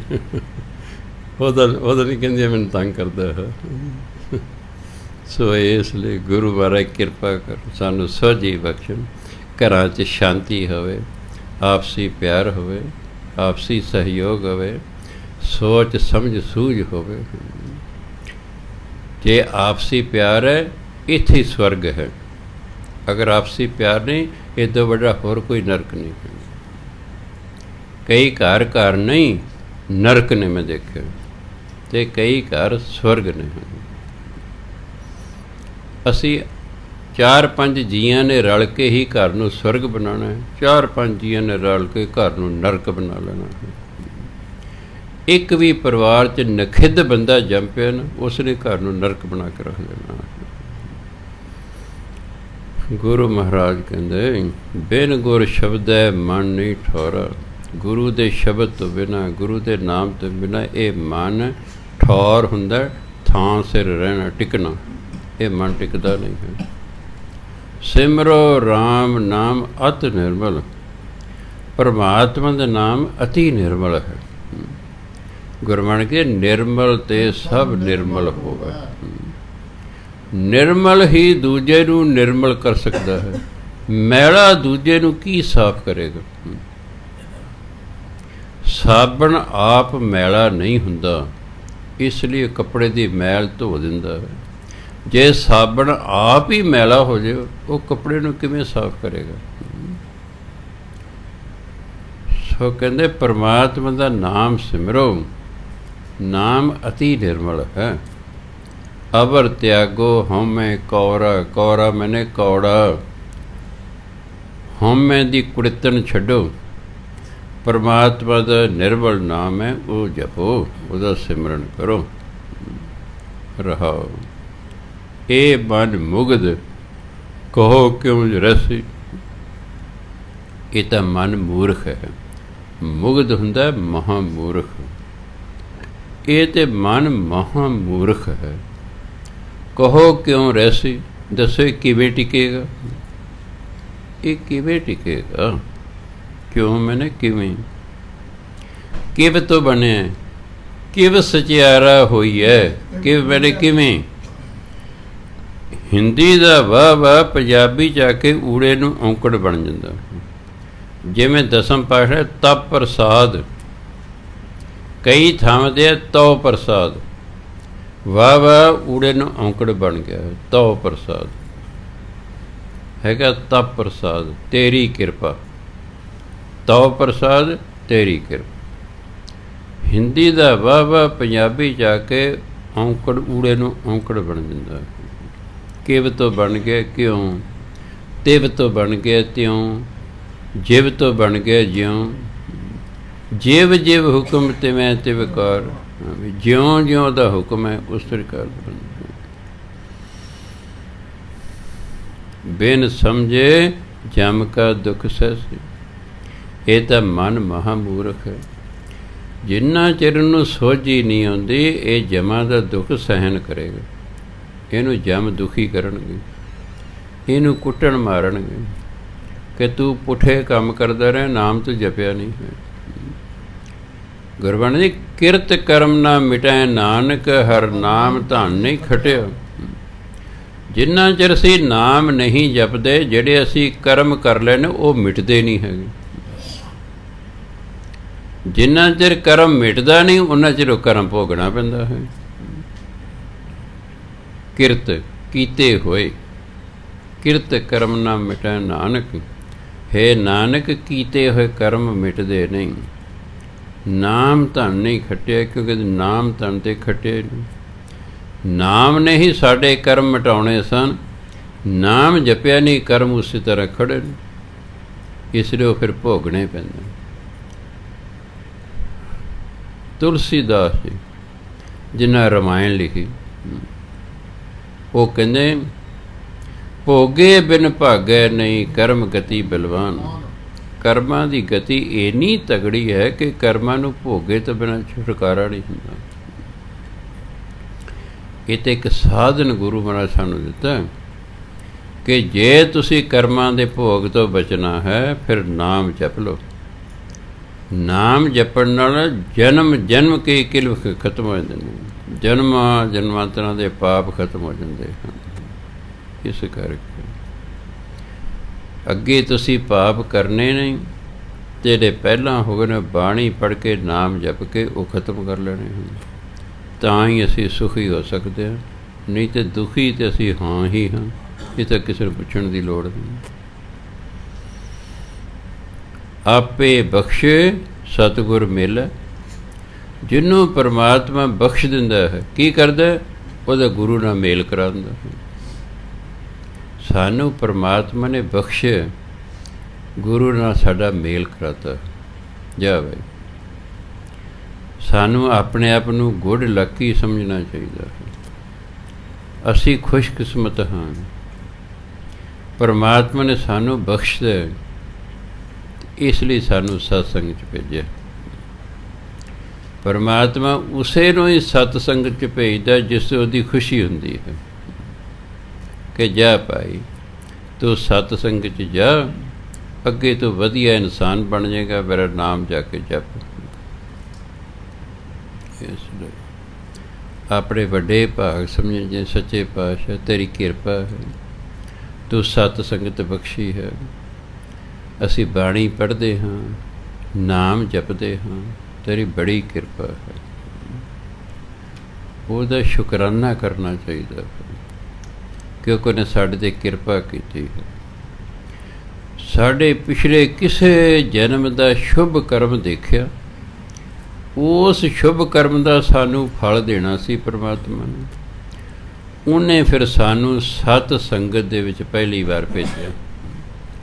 ਸਾਧਨ ਕੋਈ ਵੀ ਹੋ ਸਕਦਾ। ਕਿਸੇ ਬੰਦੇ ਨੇ ਤੁਹਾਨੂੰ ਕਿਹਾ ਆ ਸਤ ਸੰਗਤ ਕਰਨ ਚੱਲੀਏ, ਤੁਸੀਂ ਨਾ ਕਰਤੇ। ਦੂਜੇ ਤੀਜੇ ਨੂੰ ਉਹਨੇ ਫਿਰ ਕਿਹਾ, ਤੁਸੀਂ ਨਾ ਕਰਤੇ। ਉਹਨੇ ਫਿਰ ਤੁਹਾਨੂੰ ਕਿਹਾ, ਤੁਸੀਂ ਕਿਹਾ ਨਹੀਂ ਯਾਰ ਚੱਲ ਤੂੰ ਇੱਕ ਦਿਨ ਆ ਕੇ ਤਾਂ ਵੇਖ, ਜੇ ਤੈਨੂੰ ਨਾ ਚੰਗਾ ਲੱਗਿਆ ਅੱਗੇ ਤੋਂ ਨਾ ਜਾਏ। ਬਸ ਸੰਗਤ 'ਚ ਆਉਂਦੇ ਗੁਰੂ ਦੀ ਕਿਰਪਾ ਹੁੰਦੀ, ਫਿਰ ਆਉਣਾ ਸ਼ੁਰੂ ਕਰ ਦਿੰਦਾ ਹੈ, ਫਿਰ ਸ਼ੁਰੂ ਕਰ ਦਿੰਦਾ। ਅਮਰੀਕਾ ਦਾ ਬੰਦਾ, ਇੱਥੋਂ ਸਾਡਾ ਸਤਸੰਗ ਇੱਕ ਗਿਆ ਹੋਇਆ ਸੀ, ਸਮਾਣੇ ਦਾ ਸੀ ਉਹ, ਇੱਥੋਂ ਪਾਠ ਸਿੱਖਿਆ, 6 ਤੋਂ 8 ਦੇ ਰੌਲ ਦਿੰਦਾ ਸੀ, ਫਿਰ ਸਕੂਟਰ 'ਤੇ ਵਾਪਸ ਸਮਾਣੇ ਜਾਂਦਾ ਸੀ ਅਖੰਡ ਪਾਠ ਦੀ ਰੌਲ ਦੇ ਕੇ। ਉਹ ਅਮਰੀਕਾ ਚਲੇ ਗਿਆ ਕਈ ਸਾਲ ਪਹਿਲਾਂ। ਉਹਨੇ ਫਿਰ ਕਿੰਨੇ ਹੀ ਇਸ ਪਾਸੇ ਜੋੜਤੇ। ਉਹਨੇ ਇੱਕ ਨੂੰ ਕਿਹਾ ਤੈਨੂੰ ਸਮੱਸਿਆ ਹੈ, ਸਾਡੇ ਬਾਬਾ ਜੀ ਨੇ, ਤੂੰ ਉਹਨਾਂ ਟੈਲੀਫੋਨ ਕਰਾ, ਉਹਨਾਂ ਦਾ ਨੰਬਰ ਹੈ, ਆਪਣੀ ਸਮੱਸਿਆ ਦੱਸ, ਉਹ ਤੈਨੂੰ ਕੋਈ ਹੱਲ ਦੇ। ਕਹਿੰਦਾ ਮੈਂ ਨਹੀਂ ਬਾਬੇ ਉਹ ਬੇਨ ਮੰਨਦਾ। ਉਹ ਕਹਿੰਦਾ ਯਾਰ ਤੂੰ ਨਾ ਮੰਨ, ਕਿੱਥੇ ਅਮਰੀਕਾ ਕਿੱਥੇ ਹਿੰਦੁਸਤਾਨ, ਤੂੰ ਕੋਈ ਗੋਡੀਆਂ ਹੱਥ ਲਾਣਾ ਉਹਨਾਂ ਦੇ, ਤੂੰ ਨਾ ਮੰਨ, ਤੂੰ ਆਪਣੀ ਉਹਨਾਂ ਨੂੰ ਸਮੱਸਿਆ ਦੱਸ। ਚਲੋ ਜੀ, ਉਹਨੇ ਮੈਨੂੰ ਟੈਲੀਫੋਨ ਕੀਤਾ, ਮੈਂ ਉਹਨੂੰ ਪਾੜ ਦਿੱਤਾ। 40 ਦਿਨਾਂ 'ਚ ਉਹਦੀ ਸਮੱਸਿਆ ਹੱਲ ਹੋ ਗਈ। ਬਸ ਪੱਕਾ ਸ਼ਰਧਾਲੂ ਹੋ ਗਿਆ। ਹੁਣ 6-7 ਸਾਲ ਹੋ ਗਏ, ਹੁਣ ਪੱਕਾ ਬੰਦਾ ਹੋ ਗਿਆ ਹੈ ਵੀ ਹੈ। ਇੱਕ ਦਾ ਆਇਆ ਜੀ, ਸਾਡਾ ਮੁੰਡਾ ਸਾਨੂੰ ਇੰਗਲਿਸ਼ 'ਚ ਗਾਲਾਂ ਕੱਢਦਾ ਰਹਿੰਦਾ। ਮੈਂ ਕੋਈ ਨਹੀਂ, ਹਟਾ ਦਿੰਦਾ ਜੀ, ਇਹ ਕਿਹੜੀ ਗੱਲ ਹੈ। ਮੈਂ ਚਲੀਹਾ ਦਿੱਤਾ, 40 ਦਿਨ ਕੀਤਾ। ਕਹਿੰਦਾ ਹਾਂ ਜੀ ਮੁੰਡਾ ਗਾਲਾਂ ਕੱਢਣੋਂ ਹਟ ਗਿਆ, ਪਰ ਅਜੇ ਸਾਡੇ ਨਾਲ ਬੋਲਦਾ ਨਹੀਂ ਹੈ। ਮੈਂ ਫਿਰ ਇੱਕ ਚਲੀਹਾ ਦਿੱਤਾ। ਕਹਿੰਦਾ ਹੁਣ ਤਾਂ ਬੜੇ ਪਿਆਰ ਨਾਲ ਗੱਲਾਂ ਕਰਦਾ ਜੀ, ਸਾਡੇ ਕੋਲ ਬੈਠਾ ਰਹਿੰਦਾ, ਹਾਲ ਚਾਲ ਪੁੱਛਦਾ ਰਹਿੰਦਾ ਹੈ। ਇਹ ਬਾਣੀ ਹੈ। ਫਿਰ ਉਹਨੂੰ ਕਹਿੰਦਾ ਬਾਬਾ ਜੀ ਹੁਣ ਮੈਨੂੰ ਪਤਾ ਲੱਗਾ ਬਾਣੀ 'ਚ ਕਿਤਨੀ ਤਾਕਤ ਹੈ। ਕਹਿੰਦਾ ਨਹੀਂ ਤਾਂ ਸਾਡਾ ਪੀਸ ਆਫ ਮਾਈਂਡ ਖਰਾਬ ਕਰਨਾ ਬੱਚਾ ਜਦੋਂ ਹੁੰਦਾ ਸੀ, ਨਾ ਅਸੀਂ ਉਹਨੂੰ ਘਰੋਂ ਕੱਢਣ ਜੋਗੇ ਨਾ ਰੱਖਣ ਜੋਗੇ। ਇਹ ਬਾਣੀ ਹੈ, ਤੁਹਾਡੀ ਗੁੱਡ ਲੱਕ ਹੈ, ਤੁਸੀਂ ਬਾਣੀ ਨਾਲ ਜੁੜੇ ਹੋਏ ਹੋ। ਇਸ ਕਰਕੇ ਗੁਰੂ ਮਹਾਰਾਜ ਕਹਿੰਦੇ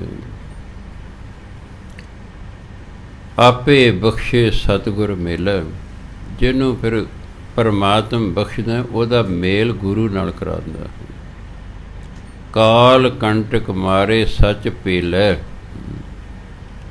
ਫਿਰ ਉਹ ਪਰਮਾਤਮਾ ਦਾ ਨਾਮ ਜਪਦਾ। ਪੇਲੈ ਹੁੰਦਾ ਪ੍ਰੇਰਿਆ ਹੋਇਆ, ਗੁਰੂ ਦਾ ਪ੍ਰੇਰਿਆ ਹੋਇਆ, ਉਹ ਫਿਰ ਪਰਮਾਤਮਾ ਦਾ ਨਾਮ ਜਪਦਾ ਹੈ। ਕਾਲ ਕੰਟਕ, ਕੰਟਕ ਹੁੰਦਾ ਦੁਖਦਾਈ। ਮੌਤ ਜਿਹੜੀ ਹੈ ਬੜੀ ਦੁਖਦਾਈ ਹੁੰਦੀ ਹੈ, ਮੌਤ ਦਾ ਦੁੱਖ ਹੀ ਖਤਮ ਹੋ ਜਾਂਦਾ ਹੈ। ਮੌਤ ਹਰ ਇੱਕ ਇਨਸਾਨ 'ਤੇ ਆਉਣੀ ਹੈ, ਪਰ ਮੌਤ ਫਿਰ ਦੁਖੀ ਨਹੀਂ ਕਰਦੀ। ਸਹਿ ਸੁਭਾਅ ਉਸ ਦੁੱਖ ਨੂੰ ਉਹ ਸਹਿ ਲੈਂਦਾ ਹੈ। ਜਿਵੇਂ ਸੰਤ ਅਤਰ ਸਿੰਘ ਦੀ ਮਾਤਾ ਭੋਲੀ ਜੀ, ਪਿੰਡ ਪਹਿਲਾਂ ਇਸਤਰੀ ਅੱਧੇ ਦੇ ਨਾਮ ਹੁੰਦੇ ਸਨ। ਉਹ ਬਹੁਤ ਬਿਮਾਰ ਹੋ ਗਏ, ਬੜਾ ਦਰਦ ਉਹਨਾਂ ਨੂੰ ਹੋ ਰਹੀ ਹੈ। ਸੰਤ ਅਤਰ ਸਿੰਘ ਜੀ ਉਹਨਾਂ ਨੂੰ ਕਹਿੰਦੇ, ਮਸਤੂਆਣੇ ਵਾਲੇ, ਵੇ ਪੁੱਤਰ ਤੂੰ ਐਡਾ ਵੱਡਾ ਸੰਤ ਹੈ, ਮੇਰੇ ਲਈ ਅਰਦਾਸ ਹੀ ਕਰਦੇ ਮੈਂ ਤੰਦਰੁਸਤ ਹੋ ਜਾ। ਕਹਿੰਦੇ ਦੇਖੋ ਮਾਤਾ ਜੀ, ਤੁਸੀਂ ਆਪਣੇ ਕਰਮ ਦਾ ਫਲ ਭੋਗ ਰਹੇ ਹੋ, ਮੈਂ ਅਰਦਾਸ ਕਰਕੇ ਤੁਹਾਡਾ ਦੁੱਖ ਤੇ ਦੂਰ ਕਰ ਦਾਂਗਾ, ਪਰ ਤੁਹਾਡਾ ਕਰਮ ਤੇ ਖੜਾ ਰਹੇਗਾ। ਅਗਲੇ ਜਨਮ 'ਚ ਜੰਮਦੇ ਸਾਰ ਹੀ ਤੁਹਾਨੂੰ ਇਹ ਦੁੱਖ ਸ਼ੁਰੂ ਹੋ ਜਾਏਗਾ,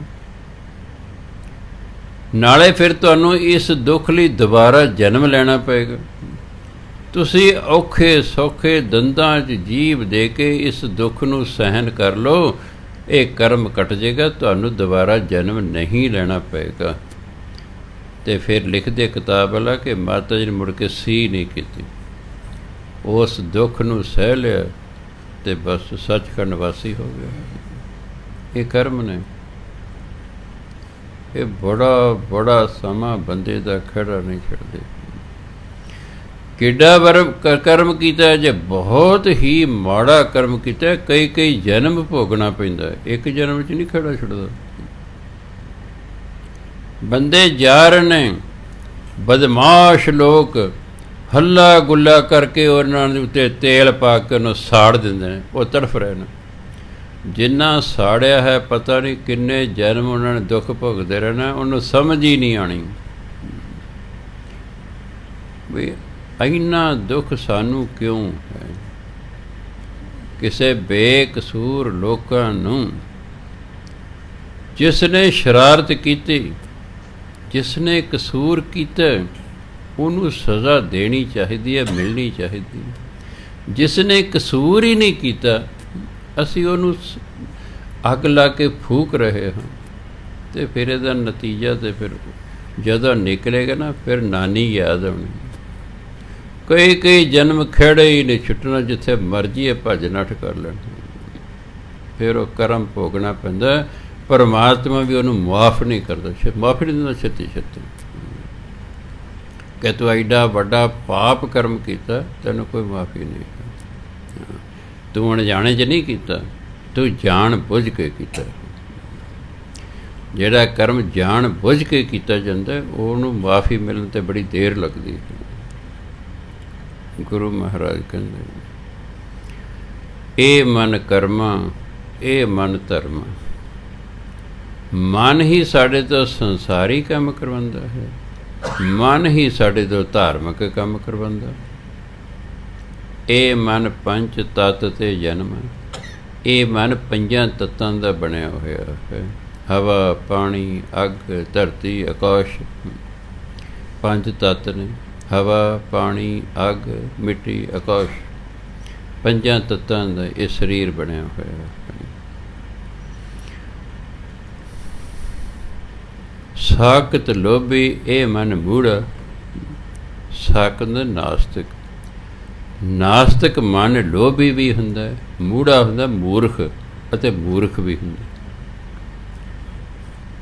ਮੂਰਖ ਬੰਦਾ ਹੀ ਲੋਭ 'ਚ ਆਉਂਦਾ ਹੈ। ਲੋਭ 'ਚ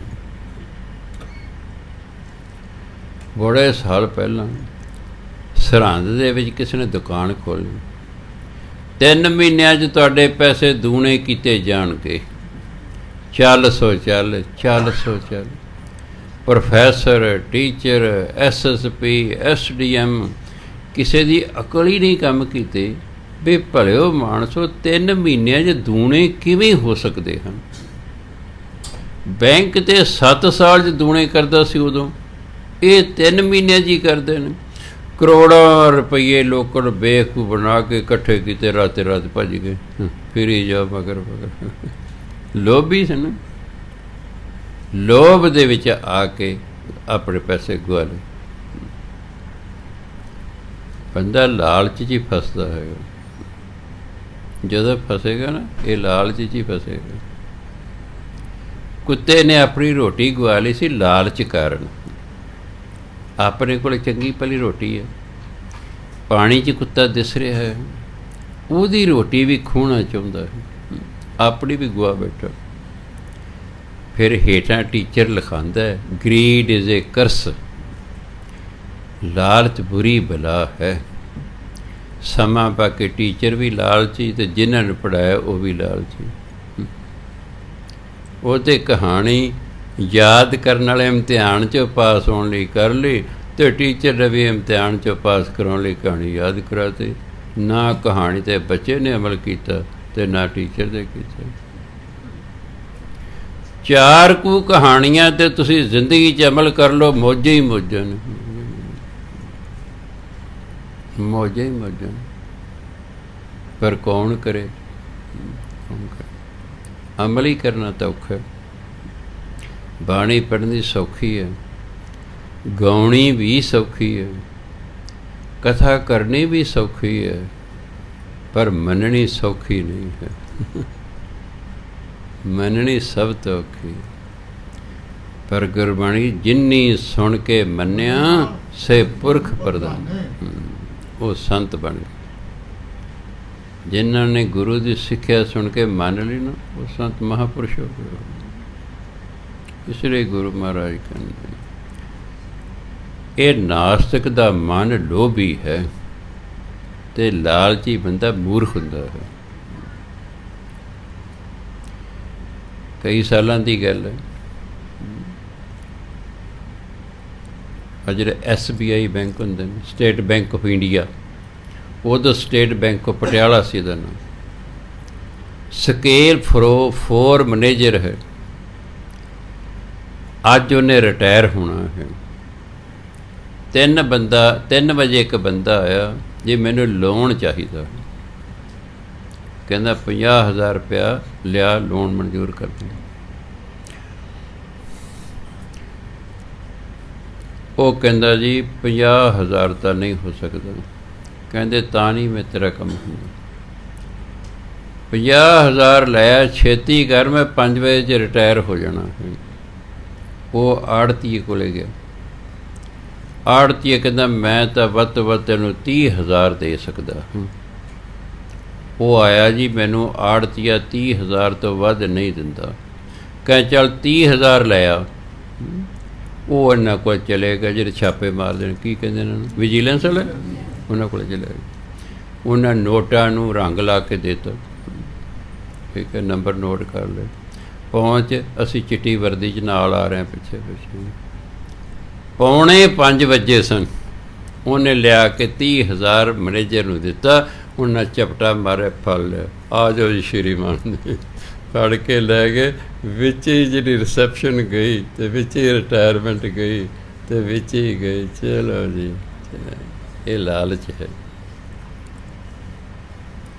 ਲਾਲਚ ਕਰਨ ਨਾਲੇ ਬਦਨਾਮੀ ਹੋਈ, ਨਾਲੇ ਹੱਥ ਕੜੀ ਲੱਗੀ, ਨਾਲੇ ਮੁਕੱਦਮੇ ਚੱਲੇ, ਪਤਾ ਨਹੀਂ ਪੈਨਸ਼ਨ ਲੱਗੀ ਨਾ ਲੱਗੀ, ਅੱਲਾ ਜਾਣੇ। ਸੋ ਸਾਕਤ ਲੋਭੀ ਇਹ ਮਨ ਮੂੜਾ, ਇਹ ਮੂਰਖ ਮਨ ਹੈ, ਲਾਲਚ ਕਰਦਾ ਹੈ। ਜਿਹੜਾ ਗੁਰਮੁਖ ਹੁੰਦਾ ਹੈ, ਗੁਰਮੁਖ ਨਾਮ ਜਪੇ ਮਨ ਰੂੜਾ। ਰੂੜਾ ਹੁੰਦਾ ਸੁੰਦਰ। ਗੁਰਮੁਖ ਦਾ ਮਨ ਸੁੰਦਰ ਹੁੰਦਾ ਹੈ, ਇਸ ਲਈ ਨਾਮ ਜਪਦਾ ਹੈ। ਮਨਮੁਖ ਦਾ ਮਨ ਲੋਭੀ ਹੁੰਦਾ ਹੈ। ਗੁਰਮੁਖ ਦਾ ਮਨ ਨਾਮ ਜਪ ਜਪ ਕੇ ਸੁੰਦਰ ਹੋ ਗਿਆ ਹੁੰਦਾ ਹੈ, ਇਸ ਲਈ ਉਹ ਨਾਮ ਜਪਦਾ ਹੈ। ਸਤਿਕਾਰਯੋਗ ਸਾਧ ਸੰਗਤ, ਸਮਾਂ ਹੋ ਗਿਆ। ਵਾਹਿਗੁਰੂ ਜੀ ਕਾ ਖਾਲਸਾ, ਵਾਹਿਗੁਰੂ ਜੀ ਕੀ ਫਤਿਹ।